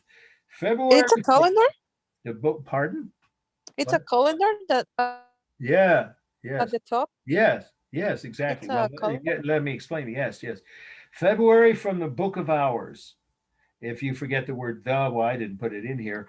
You could just say February from Book of Hours or a Book of Hours. See, remember I told you this, the prepositions I give you a break on, if you use the slightly on, the, at, as slightly different. But you have the syllabus, so you might as well just stick to what's on the syllabus. Again, one more time, the title of this, February from Book of Hours. Limburg Brothers. That's Limbourg Brothers. Limburg Brothers. They were two French painters. 1416. This is international style. And yes, to start out with the point you just raised, I don't know if that was Jessica.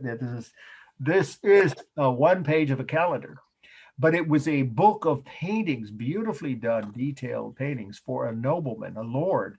Well, he was like, the what's the right word? The master of a large estate, like a duke or something. And so this is on his own estate. He hired these two brothers who were well-known French painters to paint a different scene for each month of activity on his estate, on his lands. This is what people would do on his, these were slaves. I mean, there's no other word for it. They were serfs. Serfs was just another word for, peasants who were, well, what else can you say? European or white slaves. That's what they were. They had no rights, no freedoms. So they have to stay on the land unless they want to risk, punishment, severe punishment. If they can get away, far enough away and get to a big city, they might escape.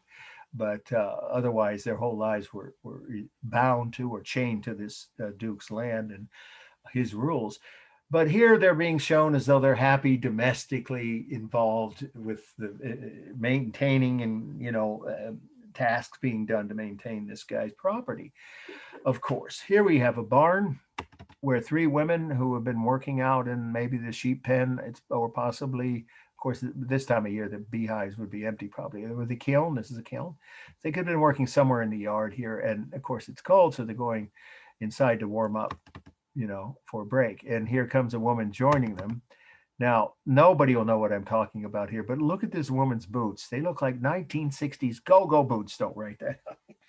There was a TV show with that name, Hollywood a Go-Go. Nobody knows what I mean. But anyway, that just doesn't fit. The footwear on that woman is bizarrely modern looking, but she obviously is somehow attired in whatever this painter thought was the local footwear for these peasant women.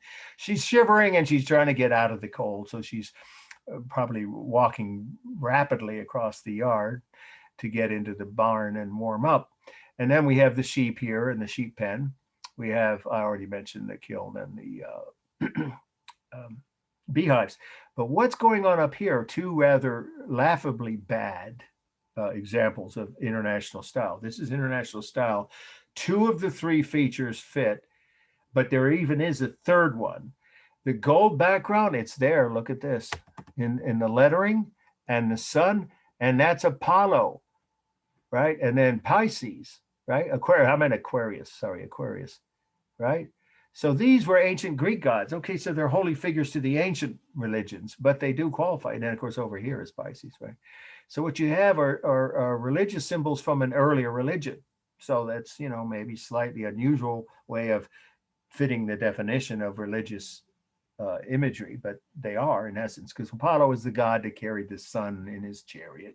Some that from our ancient lectures. Sorry, what is that? That it looks like a bicycle. What do you say it is? It's well, it doesn't look like a chariot to me, does it? It looks more like a wagon. Okay.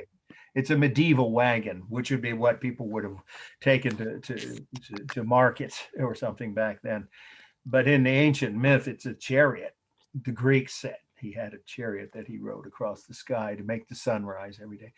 But this is where it gets ridiculous. Look at this man. He's supposed to be chopping trees in a forest, and he's as tall as the trees he's chopping. I mean, the forest would have to be bigger than that. The trees would have to Looks be. like he's playing golf, really. Yeah, it does almost, doesn't it? Yeah. And my favorite, very poorly done detail in terms of depth or proportion, either one, which was lost, remember, from the ancient world until after the Renaissance. And this is actually during the Renaissance, this was painted, but the Renaissance hadn't hit France yet. It is only in Italy at this point. So during this period, this late medieval period in France, they didn't know how to do, most painters still didn't know how to paint depth.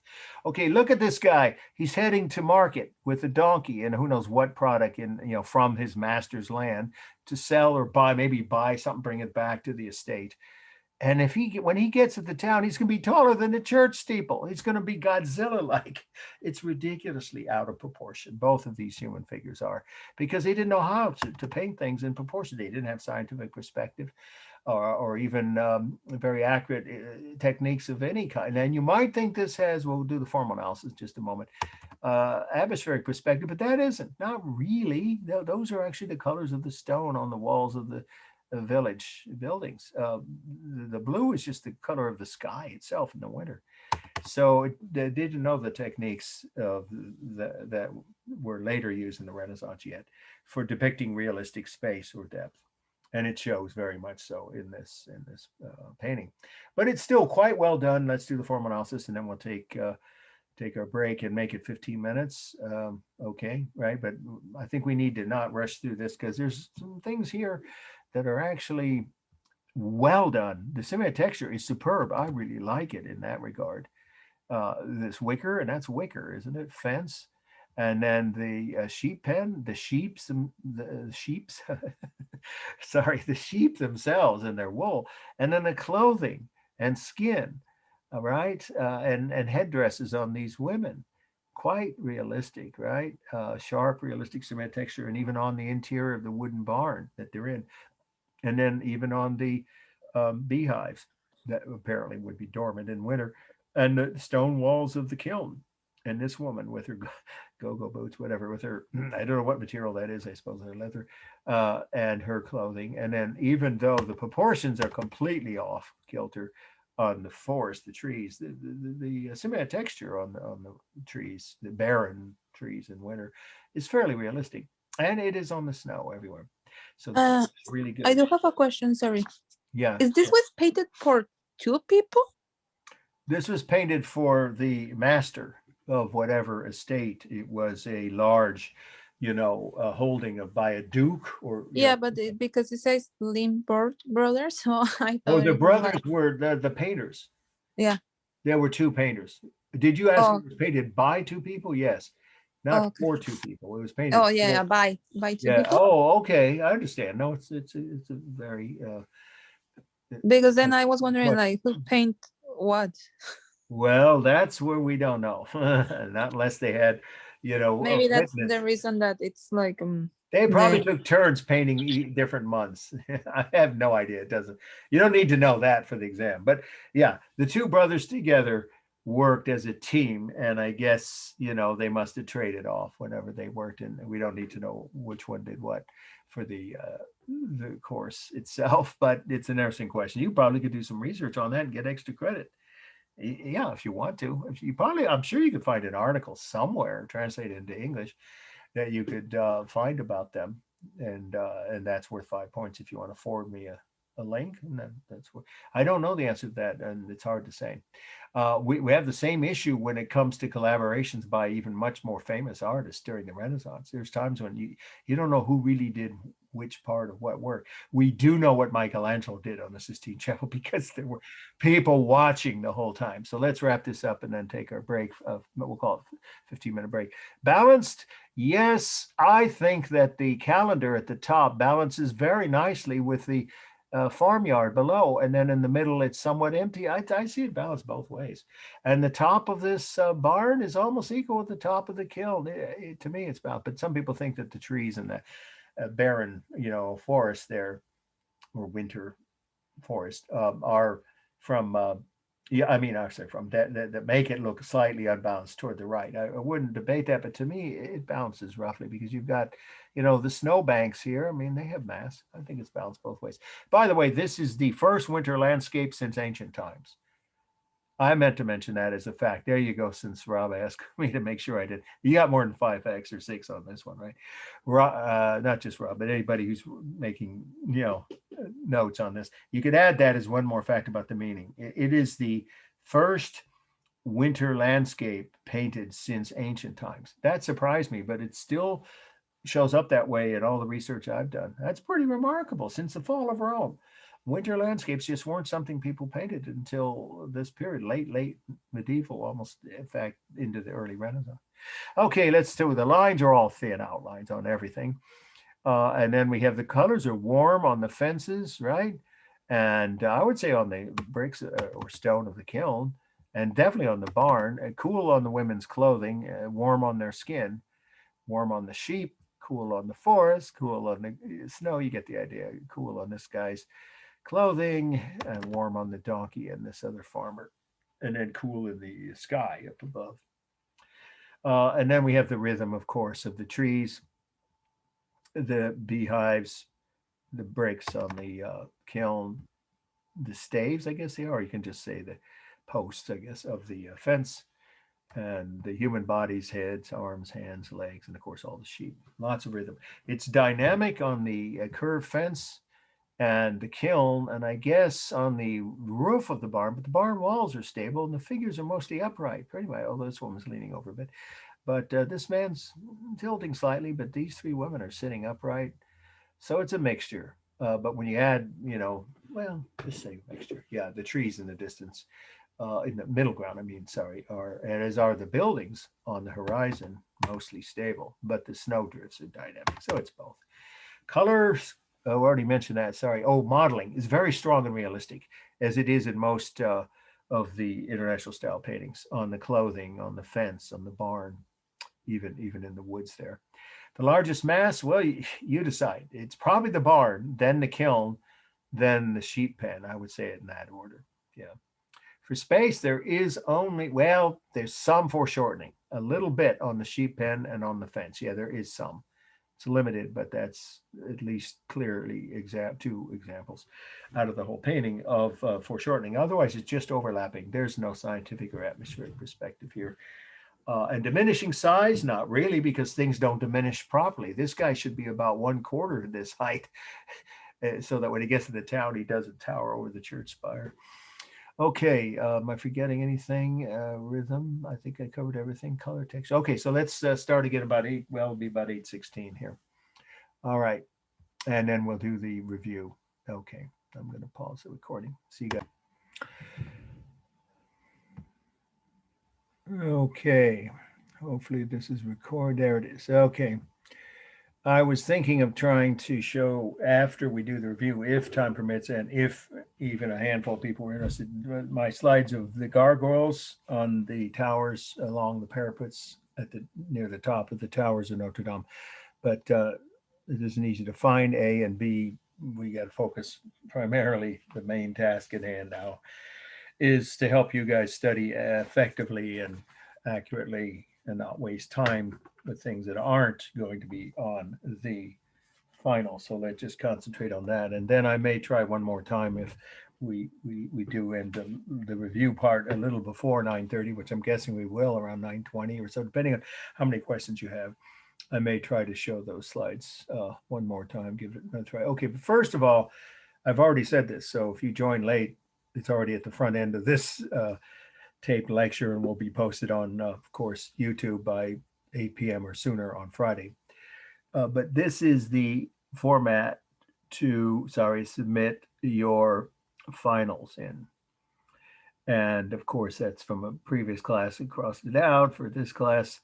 Our 2.1 final exam, / last name. Okay, and it should say comma, first name. I don't know if you can see that that's supposed to be a comma, probably too faint to read. So I'll add that tail there.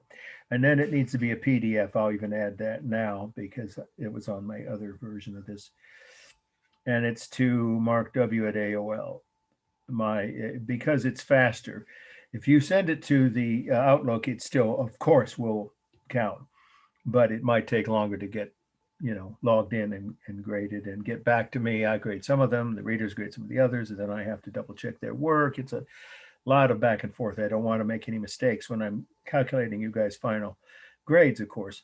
So it's just safer and quicker to send you all your PDFs to Mark W, or you could try both if you really wanted to.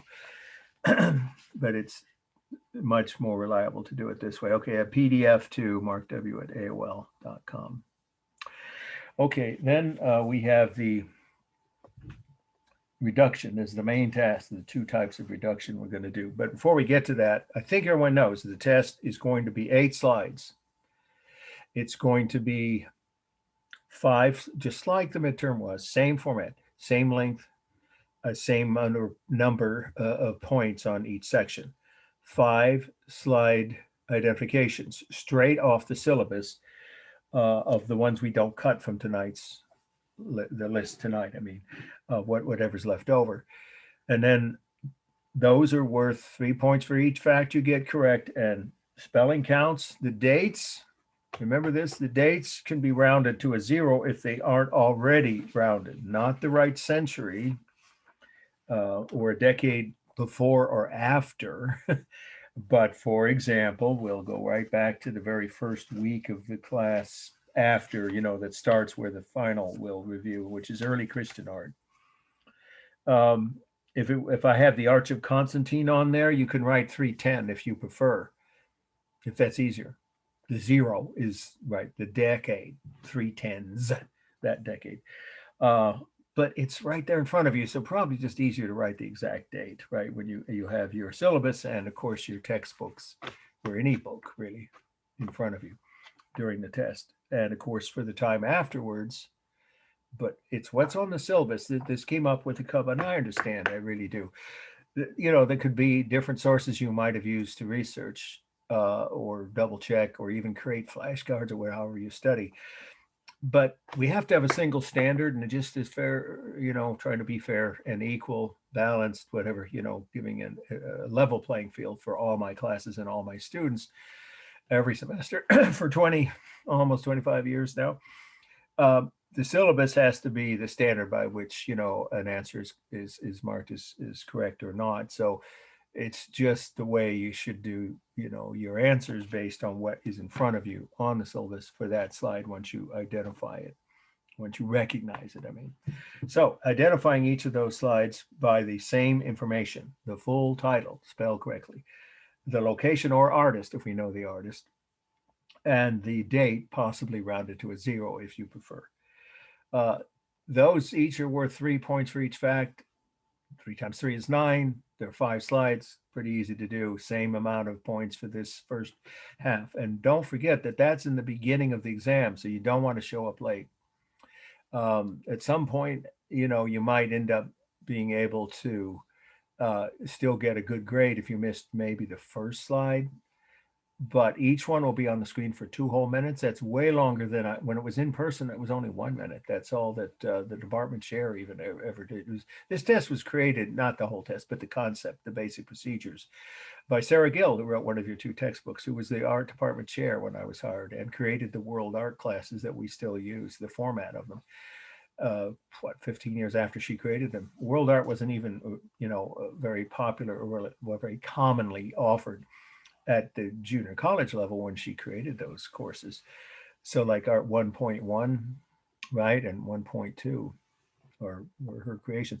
So when that happened, she was creating tests that were more complicated, believe me, than mine, but the standard for what will count was still what's ever on the syllabus in terms of the dates, the titles, and the artist name or location. Okay, so we're going to reduce people that are logging off. Hopefully you're not going to waste time studying the 50% of slides we're going to cut, which is what I will be doing in just a couple minutes. But just to clarify, that whole first half is 45 points, almost half of the total, will be within the first 10 minutes. So you don't want to show up late because the test is given in real time. All right, so try to log on by 6:35. The first slide will hit the screen right about 6:40. Barring technical glitches, which I don't anticipate this time of year. All right, and then we have the 5 true false. And if any part of the statement doesn't fit with the definition you got in your notes for that term or that concept or that style, then the whole thing's false. Those are worth 2 points each. 5 times 2, 10 points for that section. And you'll have 10 minutes, in case you hadn't already thought about them, to take, whatever time to look up information, or you can, give a preliminary answer and double check it when you have until midnight to submit the exam. And then, of course, you know the next and most intense part of it is the slide analysis, the third section. Same again as what was on 3 slides, where you do identify them first. It's all written out on the test sheet. And again, you'll get a copy of the PDF of the exam itself. It's 3 pages. You should, if you do a hand printed version, you want to do screenshots and send me that as a PDF. That works fine. As long as you print, please print, if you do that, your answers in ink, not pencil. It's much harder to read pencil, especially after it's been transposed, from a screenshot to a computer to a PDF. So yeah, use ink and print as neatly if you want to submit your answers in hand printed. That's perfectly fine. I can almost always read those perfectly well. Okay, but do write as neatly as possible. And anyway, the point is that test, blank test, it was not blank, but the format of the test, with all the sections is 3 pages. That'll be sent to you as a PDF document over the weekend, and well before 24 hours prior to the start of the test. So print it out and have it with you. Okay, and then we have the slide analysis. Remember how that works? Each of the first 3 facts, just like you had done before from the syllabus, the title, spelled correctly, the location or artist, and the year rounded to a 0. That's worth 1 point each. That's 3 points. And then each of the 2 paragraphs, 6 facts about the meaning and 6 elements of composition. If I were you, I'd do the formal analysis first. Please keep them separate. I'll repeat this right before we get to each section of the test. I'll repeat these things, but I don't want to eat up too much of your time to concentrate during the test since it's in real time. So hear me now and remember me later, as I used to say on Saturday Night Live. The Arnold Schwarzenegger imitation. What you have is about, it's 15 minutes. Sorry, I meant about. It's exactly 15 minutes for each of those slide analysis. And so if I were you, I'd do the formal analysis first, because you need to be looking at the image to be able to identify it. Of course, once you've identified it, if you have your textbook or flashcards or whatever you're using for the images that you studied with in front of you, you can look at that. But it's easier when it's on the screen and you can see everything, sharp and well lit, and the colors are accurate in front of you. So I would do the formal analysis. 6 of the 9 elements is all you have to do, and identify where you see them. Otherwise, you get half credit, and that isn't going to be very good grade. If you just say there's plenty of dynamic lines here, that doesn't tell me much. That's just listing. That's not an analysis, and that needs to be done with examples for each of those 6 elements, and 2 examples for each one is appropriate. So that should be 1 medium length sentence or so for each of the 6 elements in a single paragraph. That will be 1 paragraph. And then I would do that. You can do it in either order. It's your call if you want to reverse it. The meaning also, as Rob pointed out, I think I gave. Now, if anybody notices, and I assume, let's say I can't tell, Rob, if you're still, but anyway, if anybody else who was listening in the first half, if you end up doing, the meaning from the notes, it should just be the notes in class. That's the easiest thing. But you should all have 6 or more facts from each slide I give you. Now, toward the end of tonight's first half, when we were trying to finish up before the break, I think there was at least 1 slide for sure, and maybe 2 that I might have glossed over more quickly than I usually do. So does anybody have in their notes less than 6 facts about the meaning for those slides I just showed tonight? Anybody? Because if you don't, I can recap briefly what's missing. Okay, you should easily have that many. In most slides, I give you well over 6 facts. Okay, so that's a separate paragraph. So you have 2 paragraphs, each one worth 6 points. if you do all 6 of the elements out of the 9 correctly and 6 accurately stated facts. 6 plus 6 plus 3 is 15. Of course, 45 points for each of those slide essays. 3 of those, another 45. So you've got your 100 points, 45 on the slide ID section, 45 on the slide analysis, and 10 on the definitions, well, I'll call it true, false. And then one last thing is, just like it was on the midterm, there'll be an optional slide. I'll leave it on the screen for at least 10 minutes. Probably longer actually, which will be a slide with no formal analysis. You won't get credit for that. You will have done plenty by that time. You just make up a short story based on facts I'll give you about what the scene actually depicts. There'll be a slide that I myself took from somewhere in the world, and I'll tell you what, if anything's happening in it, who the people are. You can use those facts and just arrange them in a short paragraph, 5 or more sentences, or make up a story of your own, completely original. You aren't going to be graded on content, grammar, or, even originality. If you give 5 full sentences in a paragraph of a short story for the optional extra credit slide, you get 5 points. You give me 3 sentences. I do have a quick question. Sure. So the final exam will be December 13th, and we have Yes. to submit it the very same day, right? Yeah, by midnight. You have several hours after Okay. the slides are off the screen. Yeah, that's important. So, Rob, did we confirm that was important? You asked that a moment. I don't know What if was you that? agree. Yeah, were there any of the notes that I gave you toward the end of those last 3 or 4 slides? I'm pretty sure I gave, except for that one. You got it.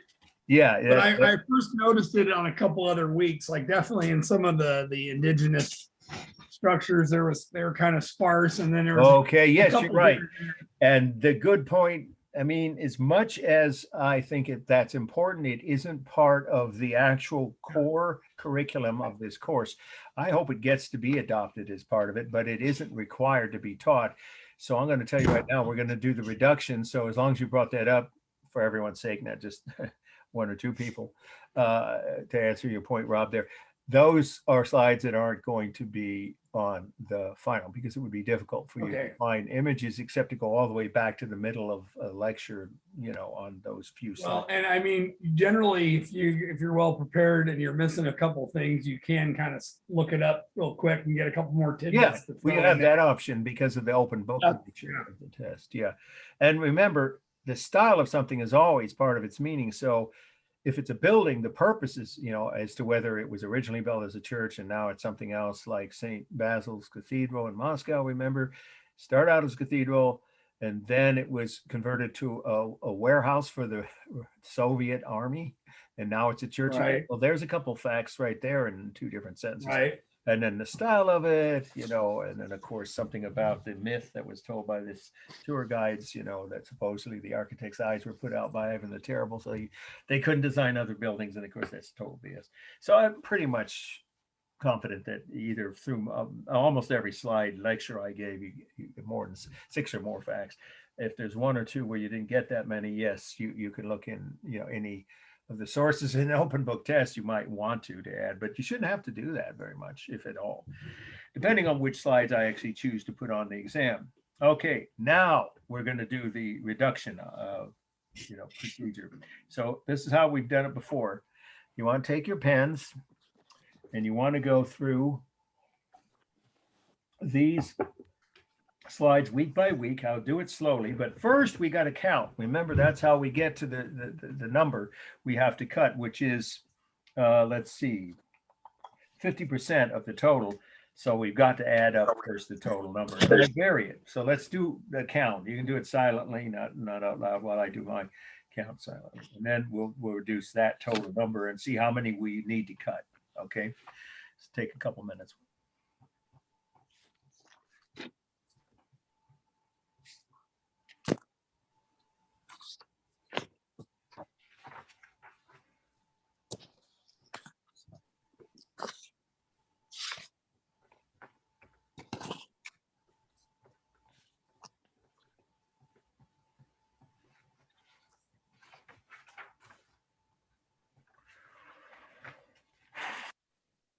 Okay, there are 44 slides, and boy, am I glad that I caught this. I would be remiss if I didn't tell you that there was one slide we rushed past and we still need to do. Sorry, folks, but it's going to be, and I'll send an email and remind people who aren't here, because I see we have about 2 or 3 less, well, 2 less people than we did before the break. But those people should be wanting to watch this video anyway for review purposes, but I'll remind them that they'll need to, because this is too important a slide. I'm not cutting it the study list. So here we go. We are going to now, like we've done in the past, look at one though, only one slide. And it's very important. It's on, I just realized it when I looked at my own list. I did the counts, 44 slides, right? So we're gonna, when we get back to the slide reduction part, we will do that. And that will be 22. We got to cut 22. That'll only leave you with 22 slides. That's the least number I've ever had on any study list. Okay, I can tell you that. I usually only cut by 40%. So I'll probably reduce that from 50 to 40% reduction next semester, because I think that's more reasonable for college level course. But you guys get a little bit of a break at Christmas, but okay. call it what you want. Yeah, a little bit. Or maybe it's my birthday, because my birthday's next week. Maybe that's it. Giving Happy myself birthday. yeah, giving myself a gift of not having to worry about so much information. Okay, so let's see. I think that this, no, it would be, I'm trying to remember if it's late Gothic. You got your syllabus? Which Yeah, week it's is it? Gothic. It's Gothic. Hang on. Hey, it's gonna, yeah, you're gonna need to take notes on this. Last set, I apologize. It's just that, yeah, it should be this. Here it is. Yep, here it is, right there. So we're going to do this. I'm going to get the screen share going up, and then it's the last slide. I'm sorry. Well, we had to take a break when we did, but I almost didn't catch it, and that would have been on me. So I don't want to do that. So let us do screen share. Here we go. But let's make sure when I get it full screen that you can all see it. Everybody see this? Yes? Yes. Okay, good. Yep. Very important slide. It's fact the most interesting painting that we have seen, or image, you know, two-dimensional image. I think it's certainly the most influential and talented work of two-dimensional art we've seen this semester, because hey, this is before the Renaissance. So here we go. It's the last new slide. You need to take notes. I'll go slowly and make sure I repeat it. We're doing fine on the time, because it won't take that long to do the reductions, and then I stick around for questions. We'll see if there's time for me to show the optional slides of the gargoyles at Notre Dame. There may not be, but that's not what is important. It's cover everything you need to know for the study for the final. Okay, so this one is at the bottom of the second to the last page, and it is the Lamentation. The Lamentation, and that's 2 words. The title, the, and then Lamentation, Lamentation. Lamentation.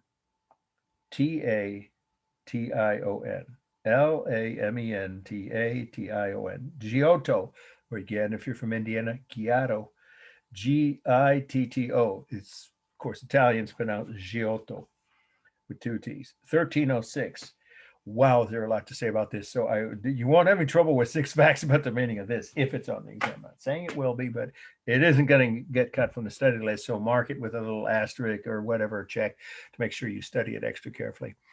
Okay, so what is this? First of all, it's a fresco on the wall of a church in Siena, Italy.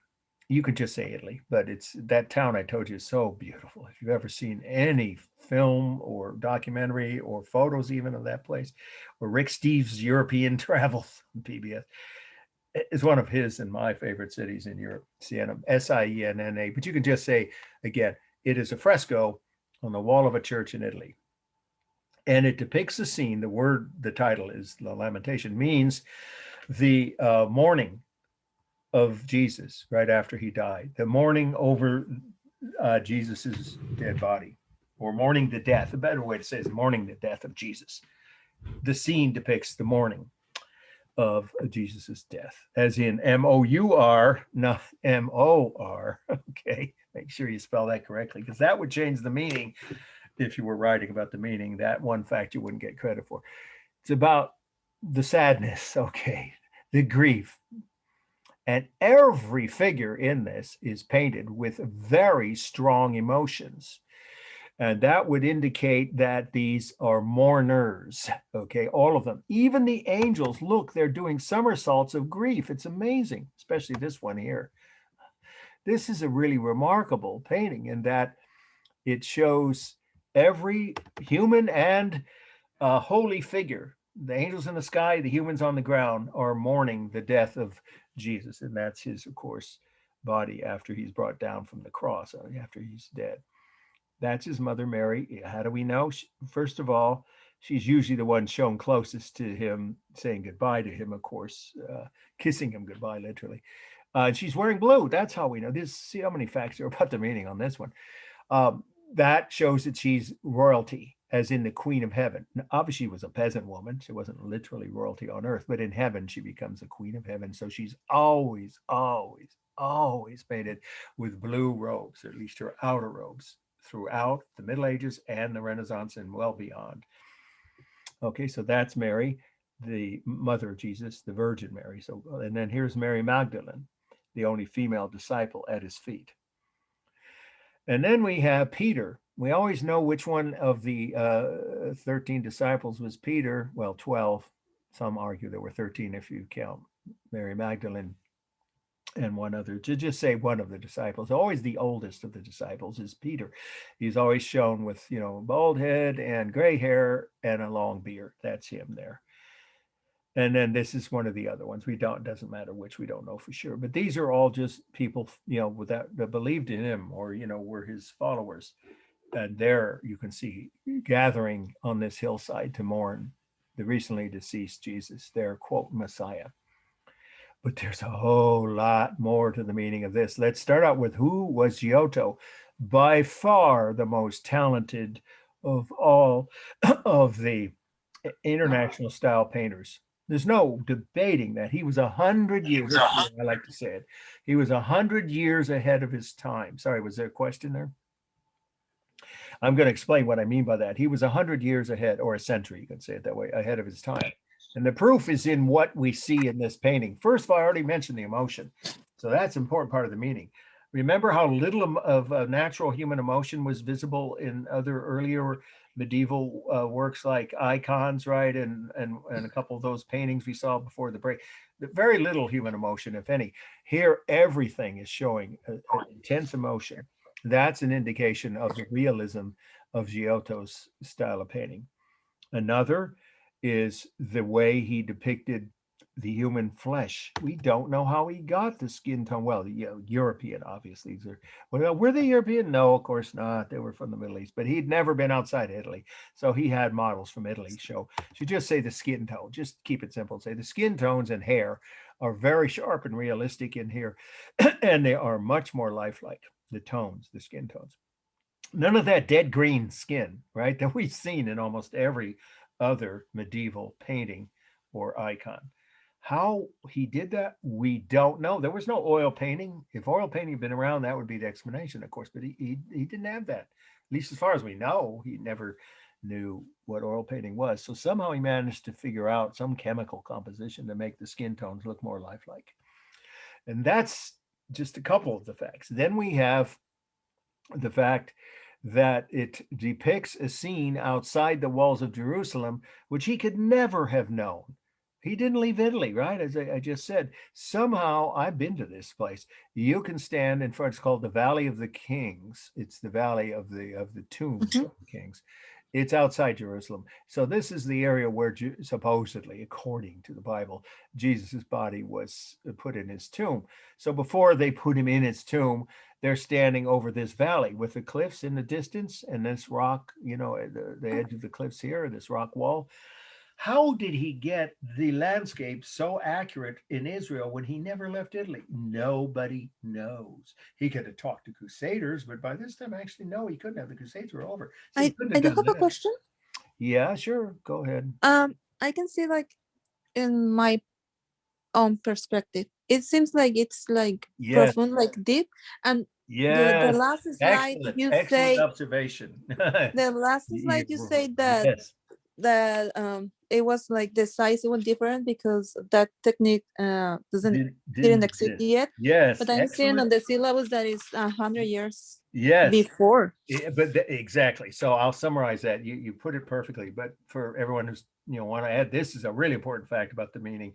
In a way, the most amazing thing about this whole painting and Giotto in general, he was able to figure out the concept, you can say, of scientific perspective without knowing the technique, because that technique wasn't invented, as you just said very correctly, until 100 years or so later in the early 1400s, in the early Renaissance in Italy.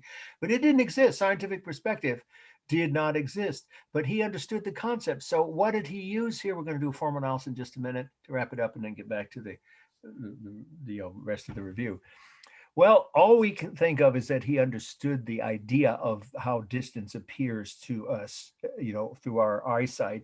And he did a, quote, freehand, this is the phrase I'd use, freehand approximation of scientific perspective, as though there was a vanishing point behind the top of that cliff there in the distance.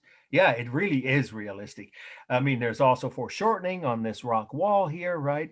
And diminishing size, right? The angels are smaller because they're up in the sky, well above the people on the ground, right? And the heads of these people are slightly smaller than the ones closer to us. In other words, it's got all the main, and it even has atmospheric perspective, though that existed in Roman times. No other painters knew it, so he must have looked at some ancient Roman frescoes. Is probably what he did, and yet he still is ahead of his time, no matter how you want to, guess how he did this. He didn't. We know there's no vanishing point here. There's no diagonal lines that meet. We know that this is on the wall of a cathedral that's been thoroughly examined. This wall. I mean, we know he didn't know how to do that. He didn't have the technique. He had the concept, and he managed to figure out how to approximate the technique through a freehand impression of, as though it was using scientific perspective. It's an amazing achievement. Obviously, the man was a genius and the greatest painter of the late Middle Ages, some would say in all of Europe, certainly in Italy, and 100 years, easily a century ahead of his time for those reasons. Okay. My only complaint is Jesus's head looks a little bit small for his body. Yeah, I've had people say that. Yeah, that's true. But other than that, he nailed it. Yeah, okay. Maybe because it's like one leaning- person says this guy's hand is floating. It's supposed to be his arm reaching out towards, the other side of right, his shoulder, right? You see that there? I've noticed that over the years. maybe the Jesus head is because it's like kind of like leaning towards Maria. Yeah, I guess it's a matter of interpretation how you want to see that. Yeah, he looks a little heavier. I think he wasn't. Maybe his body's looks just like he ate a lot of pasta. Right? I shouldn't say this. Maybe his body's slapped me with a ruler. Day. I went to catechism. If any of you are Jewish, you know what I'm talking about. I mean, Jewish. I'm sorry, Catholic. Sorry, I misspoke. It's late. I'm tired. I've been up late. I didn't get much sleep last night. I'll say again. The point is that Jesus's body might be a little bit heavier than he's usually depicted, but who knows? It's just the way this artist interpreted. But the head, I wouldn't mention that. Well, you could if you want, but it's not a fact about the meaning. Nah, it's not important. Yeah, it's not an important detail. But I agree, when you get up close and you take a closer look, it does seem a little bit out of proportion. But the other facts I just gave you, there's plenty, obviously well over 6 facts about the meaning, are all important points about why Giotto was considered the greatest artist of the international period, or late medieval, you can say, painter in Europe, most would say in all of Europe, and certainly a century ahead of his time. Okay, one last thing about the meaning. This barren tree is symbolic of the tree of life, which will come back into bloom or blossoming when Jesus is supposedly going to be re-erected, right? I can't say it. Resurrected. Oh boy, I'm having trouble tonight. Resurrected, but back to life and go back up to heaven to see his Father God in heaven, right? So supposedly this tree will become not barren anymore when Jesus is able to be resurrected. There we go. In a few days, but right now it's barren because he just died. It's symbolic of the cycle of life and death. That's another detail you could add. Anyway, I can tell you, standing in front of this canyon where all kinds of graves have been identified, this isn't myth. Or these people, King David, Solomon, that they really existed. you can see their tombs cut into the sides of the cliffs of those walls outside Jerusalem. It's all still there, and it looks a lot like this, but no one knows how he figured that out. Divine inspiration is the phrase you might want to use. I think the guy doing like the weird pose is like a reverence, maybe like a. Reverence, yeah, Mhm. that's a good word. Yeah, yeah. Well, all of the figures have that, of course. And he was very devout, religious. Okay, so let's, because we want to get to the. Otherwise, you might not have as long a time to study. So don't sign out yet. We're going to wrap it up with a quick form analysis, and that's it on the new slides. Balanced. I think the angels in the sky balance out the people on the ground, but most people think that the group on the ground, the figures are larger, at least in terms of the proportions at this angle that we're looking at. So if you want to say it's weighted toward the bottom, I wouldn't argue, but it is clearly roughly balanced left to right. Now, we already mentioned the simulated texture. I believe I did. It was super sharp and realistic on the hair, the skin, the clothing, the cliffs, right? And even in the angels in the sky. The rhythm is obvious. The angels all have halos, wings.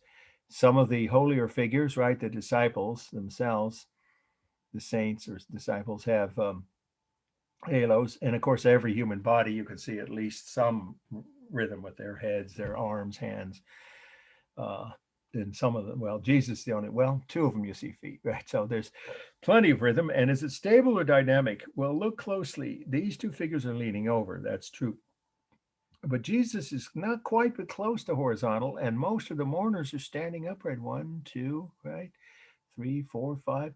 But then the angels are dynamic. So it's really both, a mixture of stable and dynamic.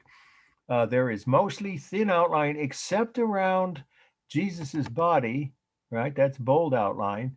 And a couple of the mourners, like the back of this woman's head here.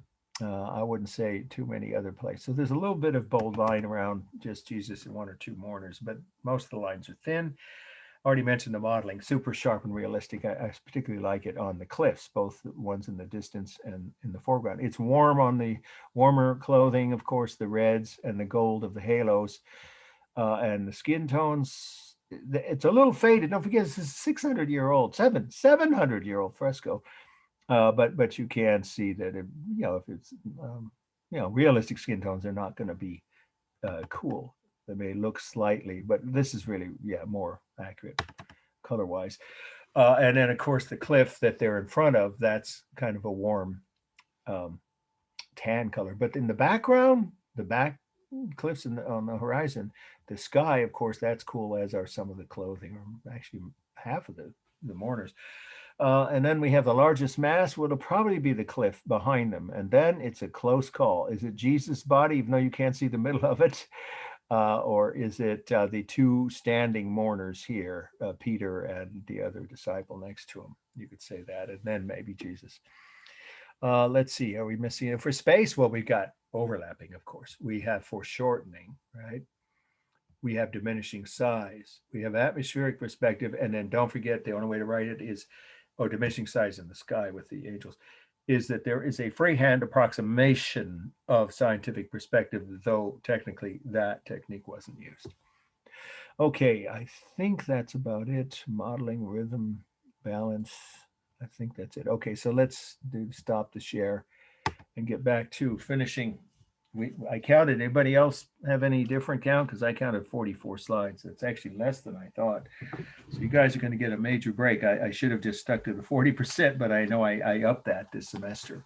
So it's good timing for those who chose to take this class this semester for this exam for study purposes. So let's go back to week 11. We need to cut 22 slides. So here we go. Week 11. I will say them each once and then go on to the next week and then repeat the whole list before we finish. The head of Constantine, cross that out. Okay, Son Apollinaire, cross that out. Okay, and then the icon of Virgin and Christ at the bottom. So that's 3 slides. Head of Constantine from Rome, Santa Apollinaire from Ravenna, and icon of Virgin and Christ. Okay, moving on to week 12. let's see. Going to cross off the Great Mosque at Isfahan. Okay. And the Blue Mosque of Istanbul, because they could be confused. We're going to have to cut more, I know. When we go back, we'll see how many we still have left. But for now, let's move on. Okay, week 13. Both of them, the Miwok Roundhouse, just because they're not part of the core curriculum, even though maybe someday they will and perhaps should be. So that's both slides for week 13. Just cross those off. The Miwok Roundhouse, Novato, and the Pommel Ceremonial Feather Regalia, also from the same museum in Novato. I have a third slide listed for that week. Should I just assume that it would also be crossed out? Which one?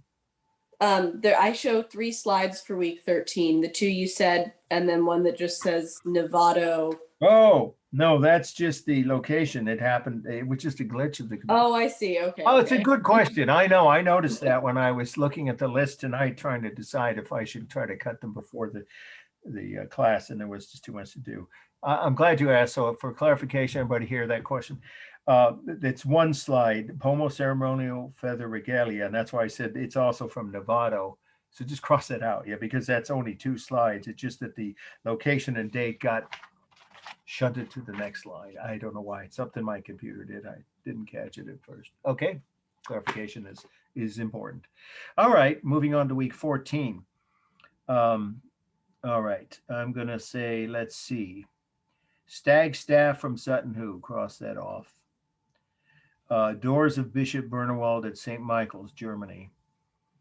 And then the cross page of the Lindisfarne Gospels. Go ahead and cross that off. Okay, week 15. Let's see. Nave of Saint Etienne in Caen. We'll cross that off. Because naves I know can look a lot alike, and there were more than one of those in different styles. And then I'm going to cross off the prophet Jeremiah from the Church of Saint Pierre. Let's cut at least one more. Let's see, 1, 2, 3, 4, 5, 6. Okay, because they're sculpture, might as well just the mission of their long names, and I'm going to give you guys a break on that.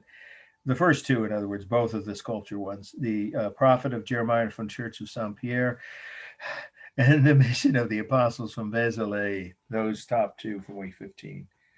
Cross those both out. Okay, moving on to week 16. Prophets and Ancestors of Christ from Chartres. Okay.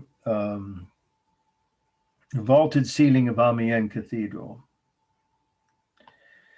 Okay, and then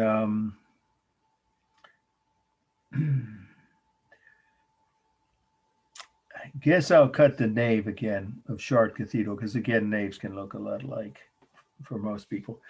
So that's 3 from week 16. Nave of Chartres Cathedral, Vaulted Ceiling of Amiens Cathedral, and Prophets and Ancestors of Christ.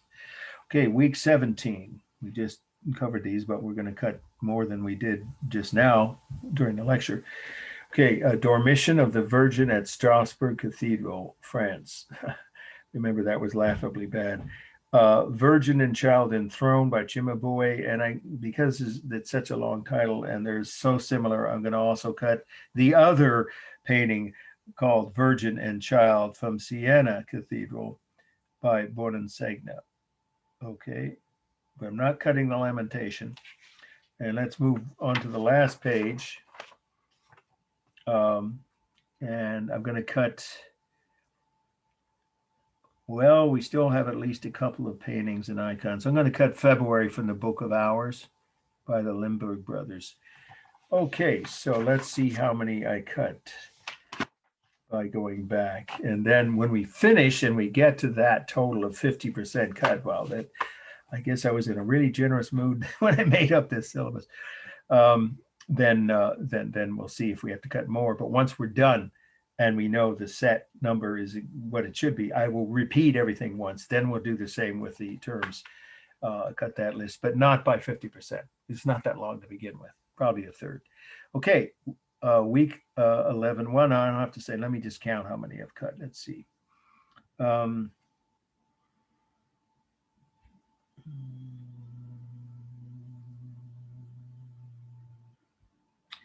okay, I'm going to go ahead and cut San Vitale, by the way. Why don't we, everybody see that week 11? So that adds one more, and I think that gets us close to our total. Okay, week 11, I had how many? I'm just going to count them up silently here so it doesn't distract anybody. 1, 2, 3, 4, 5, 6, 7, 8, 9, 10, 11, 12, 13, 14, 15, 16, 17, 18, 19, 20, 21. So we only need to cut one more.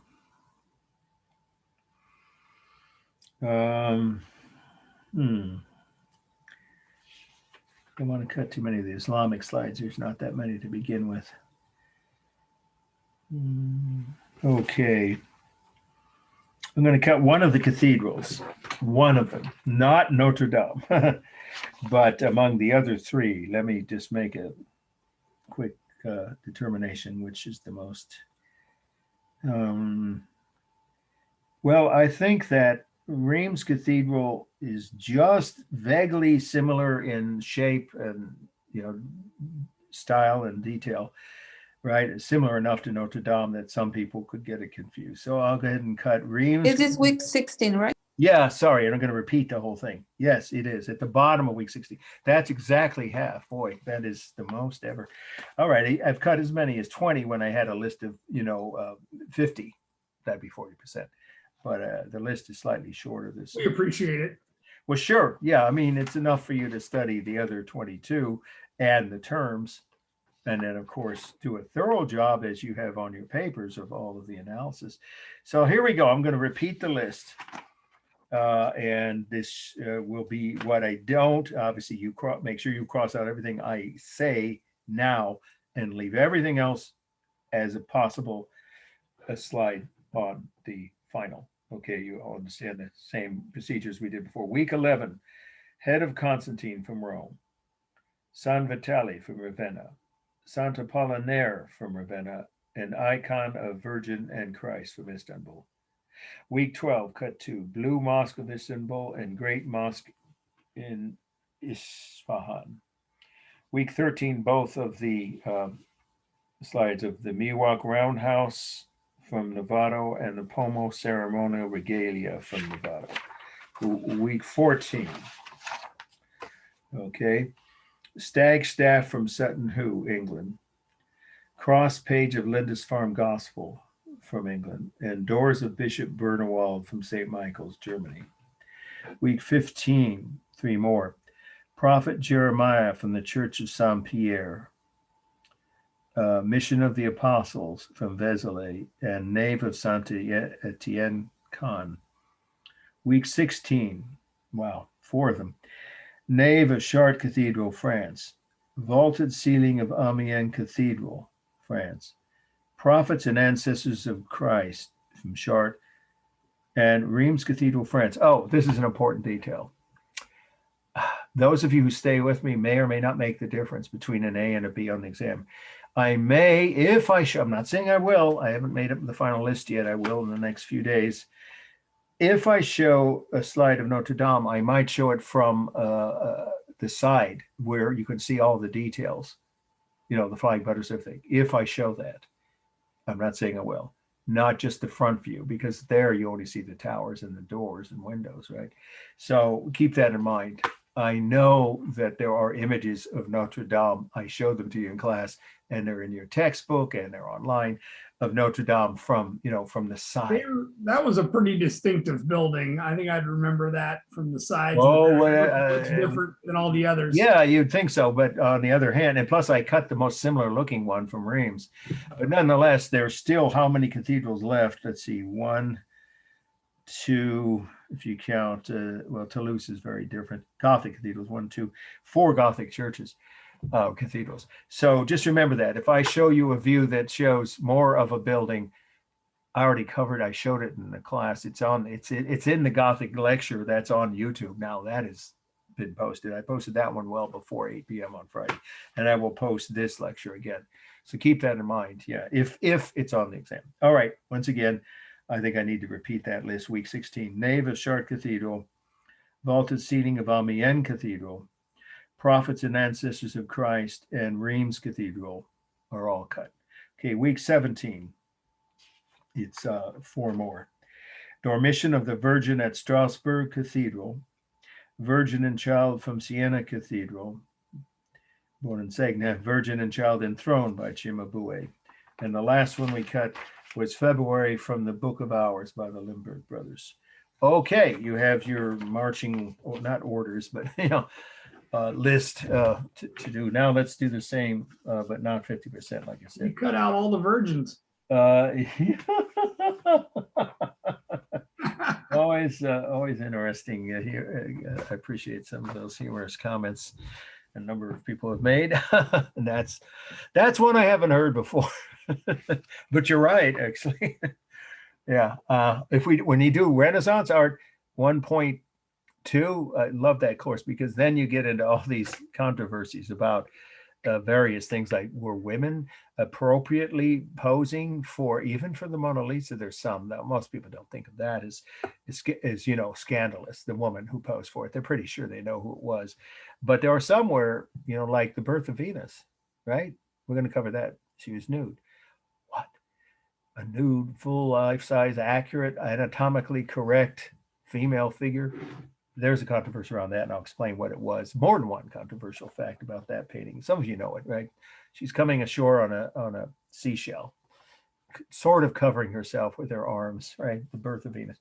Yeah, so I don't cut out all the controversial stuff, but tonight I guess I did inadvertently. All right, here we go. Take your list of terms to know, and we're going to cut that list down. But first I have to count how many there are by at least a third. Okay, so with this one, we ended with Roman things. So go back to, I think it's the 3rd page, the list of things, 6 things invented by Romans. That was from the midterm. So from mosaics on is the list that you have to study, but we're going to reduce that, as I said, now significantly. So, all right, how many are there total terms? 1, 2, 3, well, 3, it's 1, it counts as 1, the 3 features. So I'll start over again. 1, 2, 3, 4, unless they're listed separately. 5, 6, 7, 8, 9, 10, 11, 12, 13, 14, 15, 16, 17, 18. So I'm going to cut 6. That's a third of 18, right? I think we all can agree on that. Okay. So here we go. Follow along and cut them as we go. All right. On the first page, below where things invented by the Romans, the terms that might be on the final start with mosaics. So cross off icon. Okay.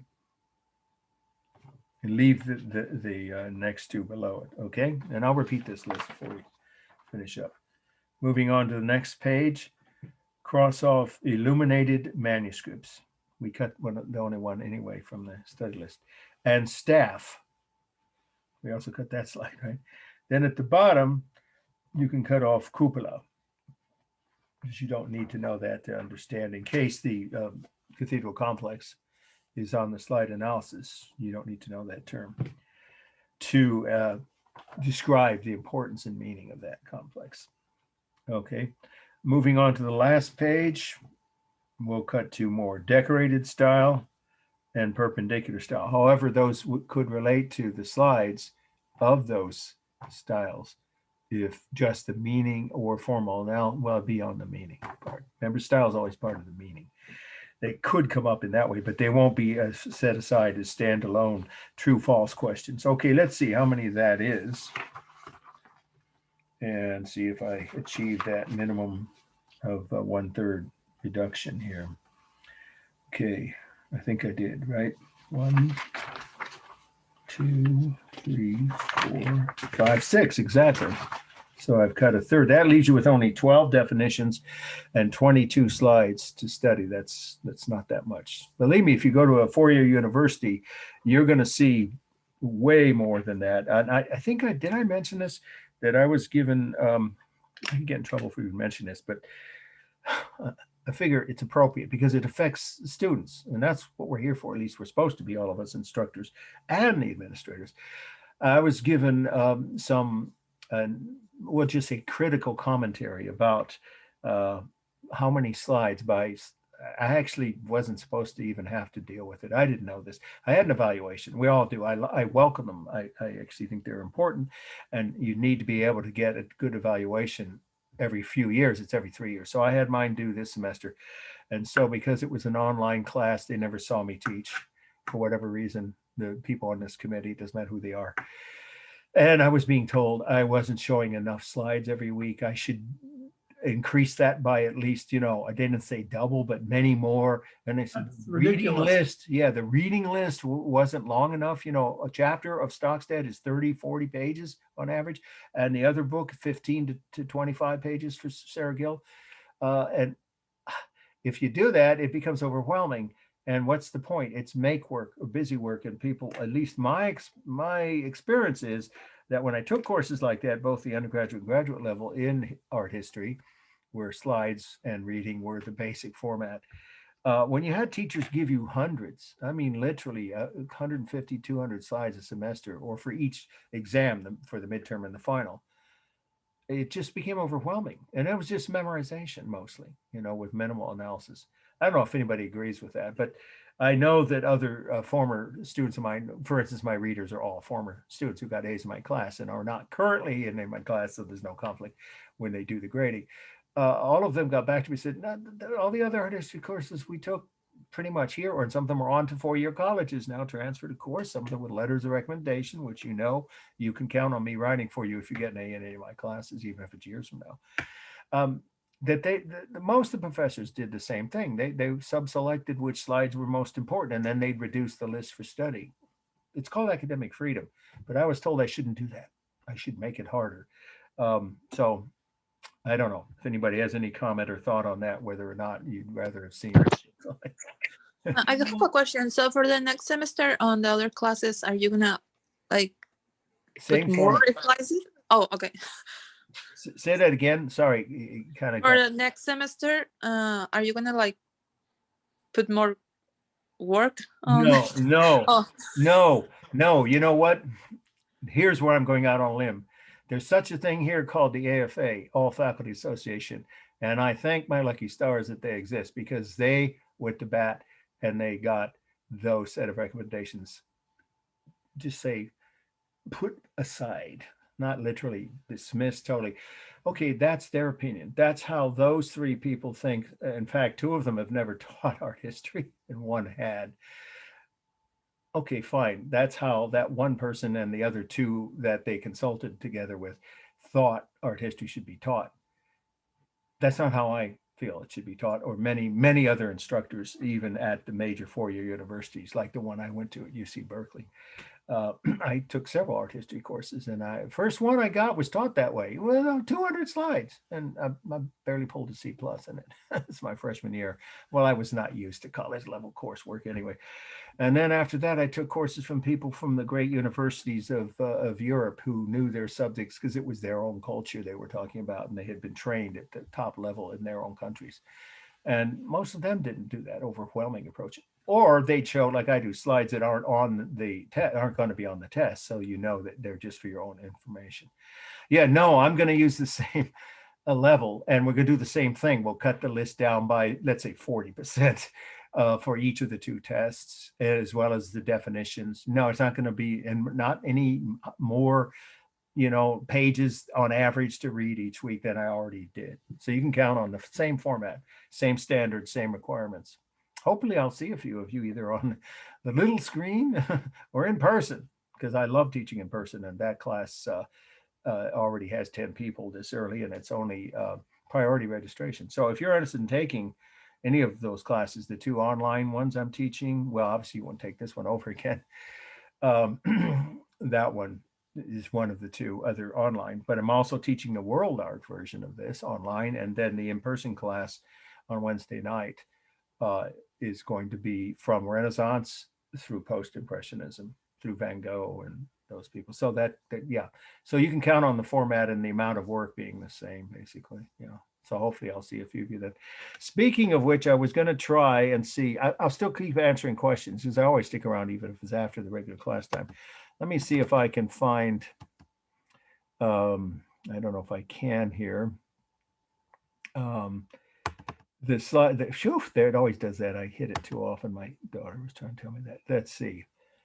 I was looking for the slides of the card. So it always, when it disappears that way, it gets frustrating. Okay, here we go. I'm going to just delete this and go. If I can find the gargoyle slides, it would only be 10 minutes of the gargoyles in Notre Dame. I'm going to try, but go ahead with any other questions you guys have.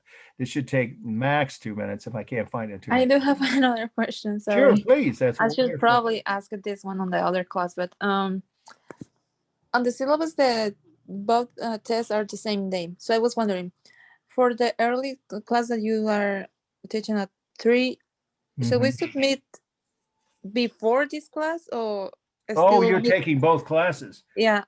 Yeah, well, that test will be this. Were you there in that lecture? I didn't notice. Yeah. I will review on Wednesday. Definitely watch the Wednesday lecture and or review on YouTube after 8 p.m. on Friday. We will do the same thing for reducing the list there. But there I reduced it by 40%. Yeah, but first submit the test. Oh, yeah. It's midnight as well? Yes, Okay. yes. So you will get the same thing and it'll be submitted to you also over the weekend because I forgot you're in both classes. By the way, I think it's Jessica, right? Yeah. You heard me mention that I still need, I think it's one paper in each class. I can't remember because I know I saw more than one paper from you, but that'd be a total of 4 papers. You'd need to, 2 for each class. So if you didn't get a grade back on any of your papers, it means I didn't get them. So you have till midnight on Friday. I'm just trying to give you a heads up as a little, I did that for all my other students. I don't know if you were at the start of this class. Let me try and get us to, let's see what we've got. I don't think this one, maybe it does. It might have the gargoyles here. No, it doesn't. Yeah, any other questions? You Yes. leave the YouTube videos up, right? You don't take them down. That's right. I leave them up. I do. That's true. But that's a lot of material, a whole 8 weeks worth or so to go back and forth between. I wouldn't advise that. But no, I don't take them down because they, could be valuable. Well, I'll tell you why, because during that horrible electric storm, nobody remembers, about a year ago, the whole power was knocked out and Zoom went out, I think twice in January. It's more like in January. So I could tell my students, I emailed them and said, well, tonight's lecture was a wash. We couldn't do anything about it and we can't go backwards. We have to keep moving forward. So what they were able to do is go look at the previous semester's YouTube video from that same week, if you see what I mean. So that's one reason I leave them on. Also because it's awfully unlikely that you're going to be able to, I'm just double checking if I can, to review scroll through 8 weeks, but you could, I suppose, because it is an open book and open note test. So what can I say about that, except, you won't have to worry about that if you choose to do that. I guess that's up to you. But really, I think it's much more efficient if you have all your notes and the class text. You don't need Sarah Gill's book in front of you because you've already read that and you've already done papers, at least one, if not both papers, and you used it. So you don't need to go back and look through it. It would just be mostly my class notes. That's the main thing. That would be less of a waste of your time and energy. But yeah, I don't take the, it's a good point though. I don't take them down because it doesn't, logistically, that doesn't make sense. I guess I've left them up long enough that people from sometimes previous classes ended up taking a future class from me after they, looked over what was going to possibly be, on those syllabi. But the syllabus changes and the must-know slides do change. So it's not like it's exactly the same from a previous semester. But that's, I know, not what you were asking. You were asking if the slide lectures from this semester will not be taken down, and no, they won't. Before the test. Okay, so you do have a couple of ways to go take a look at, but I really think you should just stick to the notes from the class and of course any images that you already have produced or might find in your textbooks or any other book that you choose to use. Okay, it looks like we're running short on time here and I don't see that set of slides. I thought they were in here. Let me do one last thing. Actually, now that I think about it, it could be that they're in the general documents. Let's see, where is the documents? This is pictures. I'm going to give that one last try because I'd swear that between my wife's high-tech skills, which as you may have noticed, mine are minimal, but they do tend to be, let's see, documents, desktop. I guess it's just this. Hang on, it could be at the bottom here, but they're probably not. Yeah. Okay. So I didn't end up being able to make that transfer, or they did, or maybe I know what it was. They were on a flash drive, and I don't want to go hunting for a flash drive right now. I apologize, but then it's not on the test. They were just views of the gargoyles from the top of the towers, the parapets of the towers at Notre Dame, and face to face, eye level with those gargoyles, plus the roof of the church, the part that collapsed in that fire, and views of Paris from 220 feet above the street. They're pretty neat, but I don't have them here. I'm sorry. I got a question about gargoyles. I'm curious. Sure. When did those first appear in architecture? Do you have any idea? Pretty much in early Gothic. I don't think I've seen them a little bit, maybe late Romanesque. Yeah. So in other words, in the Middle Ages, sometime around 1200, possibly even the 1100s, that would be the 12th century, of course, sometime in the Middle Ages, toward the end of the Romanesque period, when people got, remember we covered this, really emotional about their religion, and that's when the flamboyant style was popular in France, and the emotional intensity of their worship. And then they also believed evil spirits could take over. You know, of course, that goes all the way back to the ancient world, of course. Have you ever seen the movie, the original Exorcist, or the sequel? The sequel was terrible. It won a Golden Raspberry Award from my brother who created the Golden Raspberries, which is not before. Yeah, he created them. He was in People magazine. It was a whole interview with him. Yeah, he worked for the film industry for years. Now he's retired and he just does it for fun. Hundreds of journalists from all over the world who write about film used to come in person. Now, of course, for the last two ceremonies, it's all done online, for voting in a secret ballot with hundreds of sealed ballots. The worst movie, worst director, worst screen couple. He's expanded the categories. Anyway, that movie, the sequel to the original Exorcist, was one of the early Razzie winners for worst film. Terrible script and bad acting. But the original had some pretty interesting things. And if you haven't seen it, it had the ancient evil god Pazuzu. I know it's a funny word. And there is such a thing in ancient Babylon, a very powerful female goddess, goddess obviously by definition is female, who had power over evil and control over evil forces in the universe. And she had wings and talons instead of feet, like, you know, a bird of prey. Otherwise, a human body looking, you know, a normal adult female human physique. Pazuzu was her name. And so that's the kind of thing, you know, of course, that you may or may not.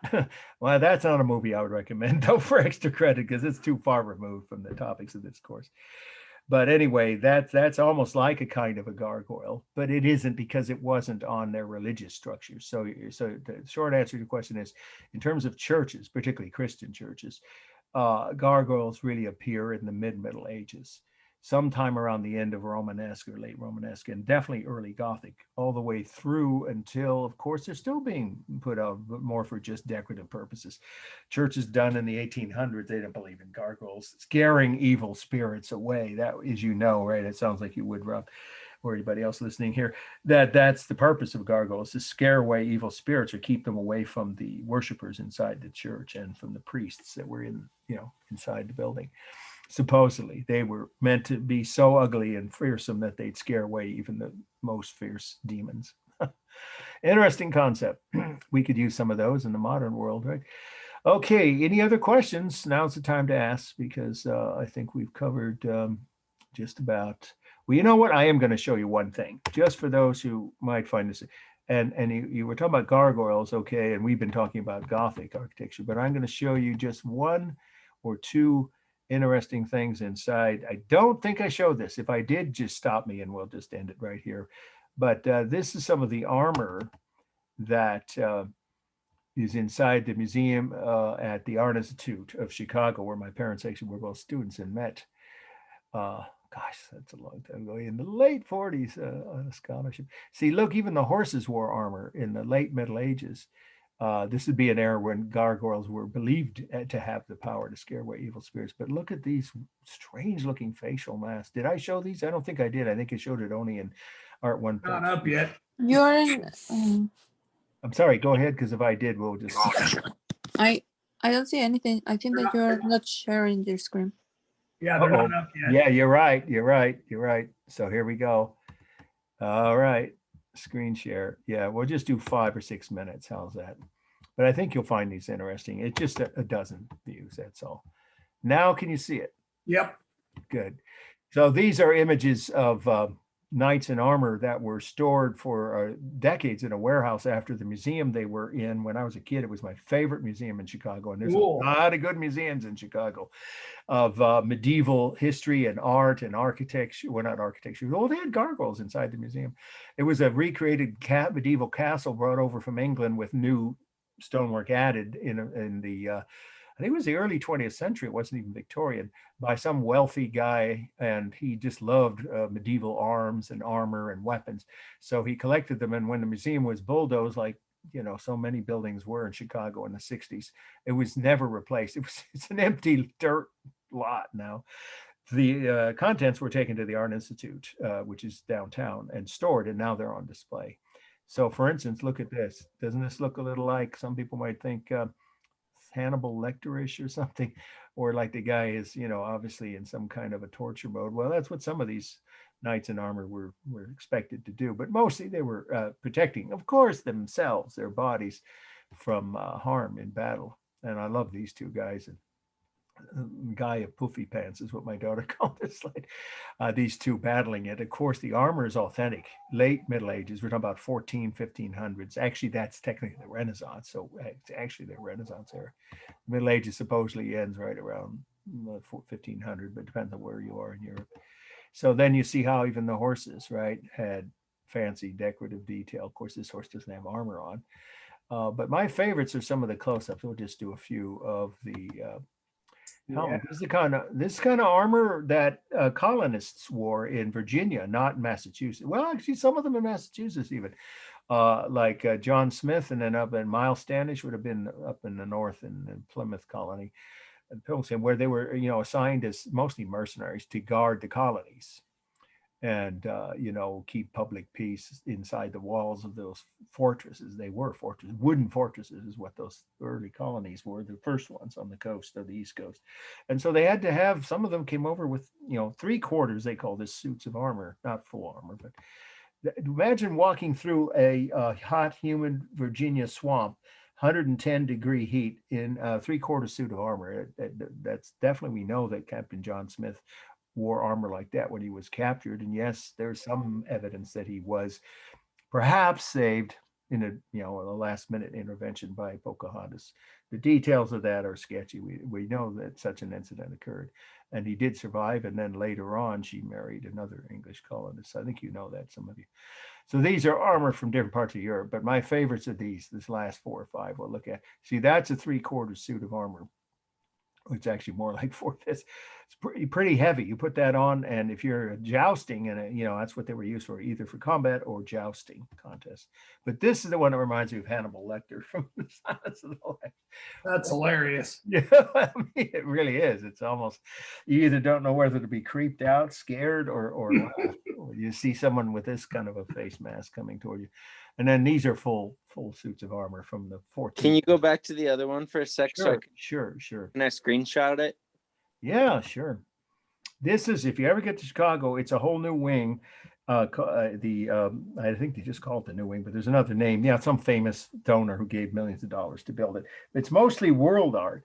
But in this particular context, I thought we'd finish with a bit of medieval armor and weaponry. We'll just do about 3 or 4 more, and then we'll call it a night. That shield's the oldest thing in the collection. It's from the Crusades. It's about 1,000 years old. And of all things, it's leather. You wouldn't think you could protect from a sword that weighs about 30 or 40 pounds coming at you with the blade sharp.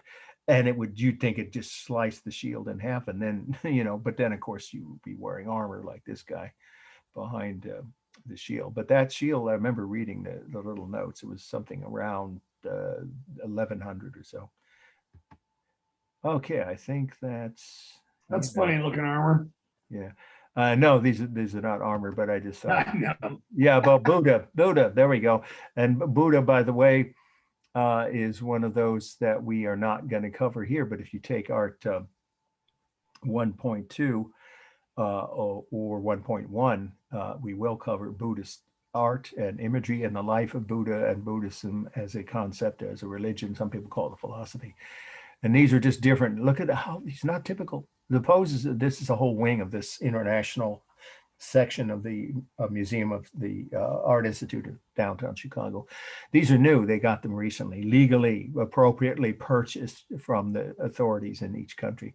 These are from South Asia, mostly like Cambodia, Laos, Vietnam, or what is now called Myanmar, but the right name was originally Burma.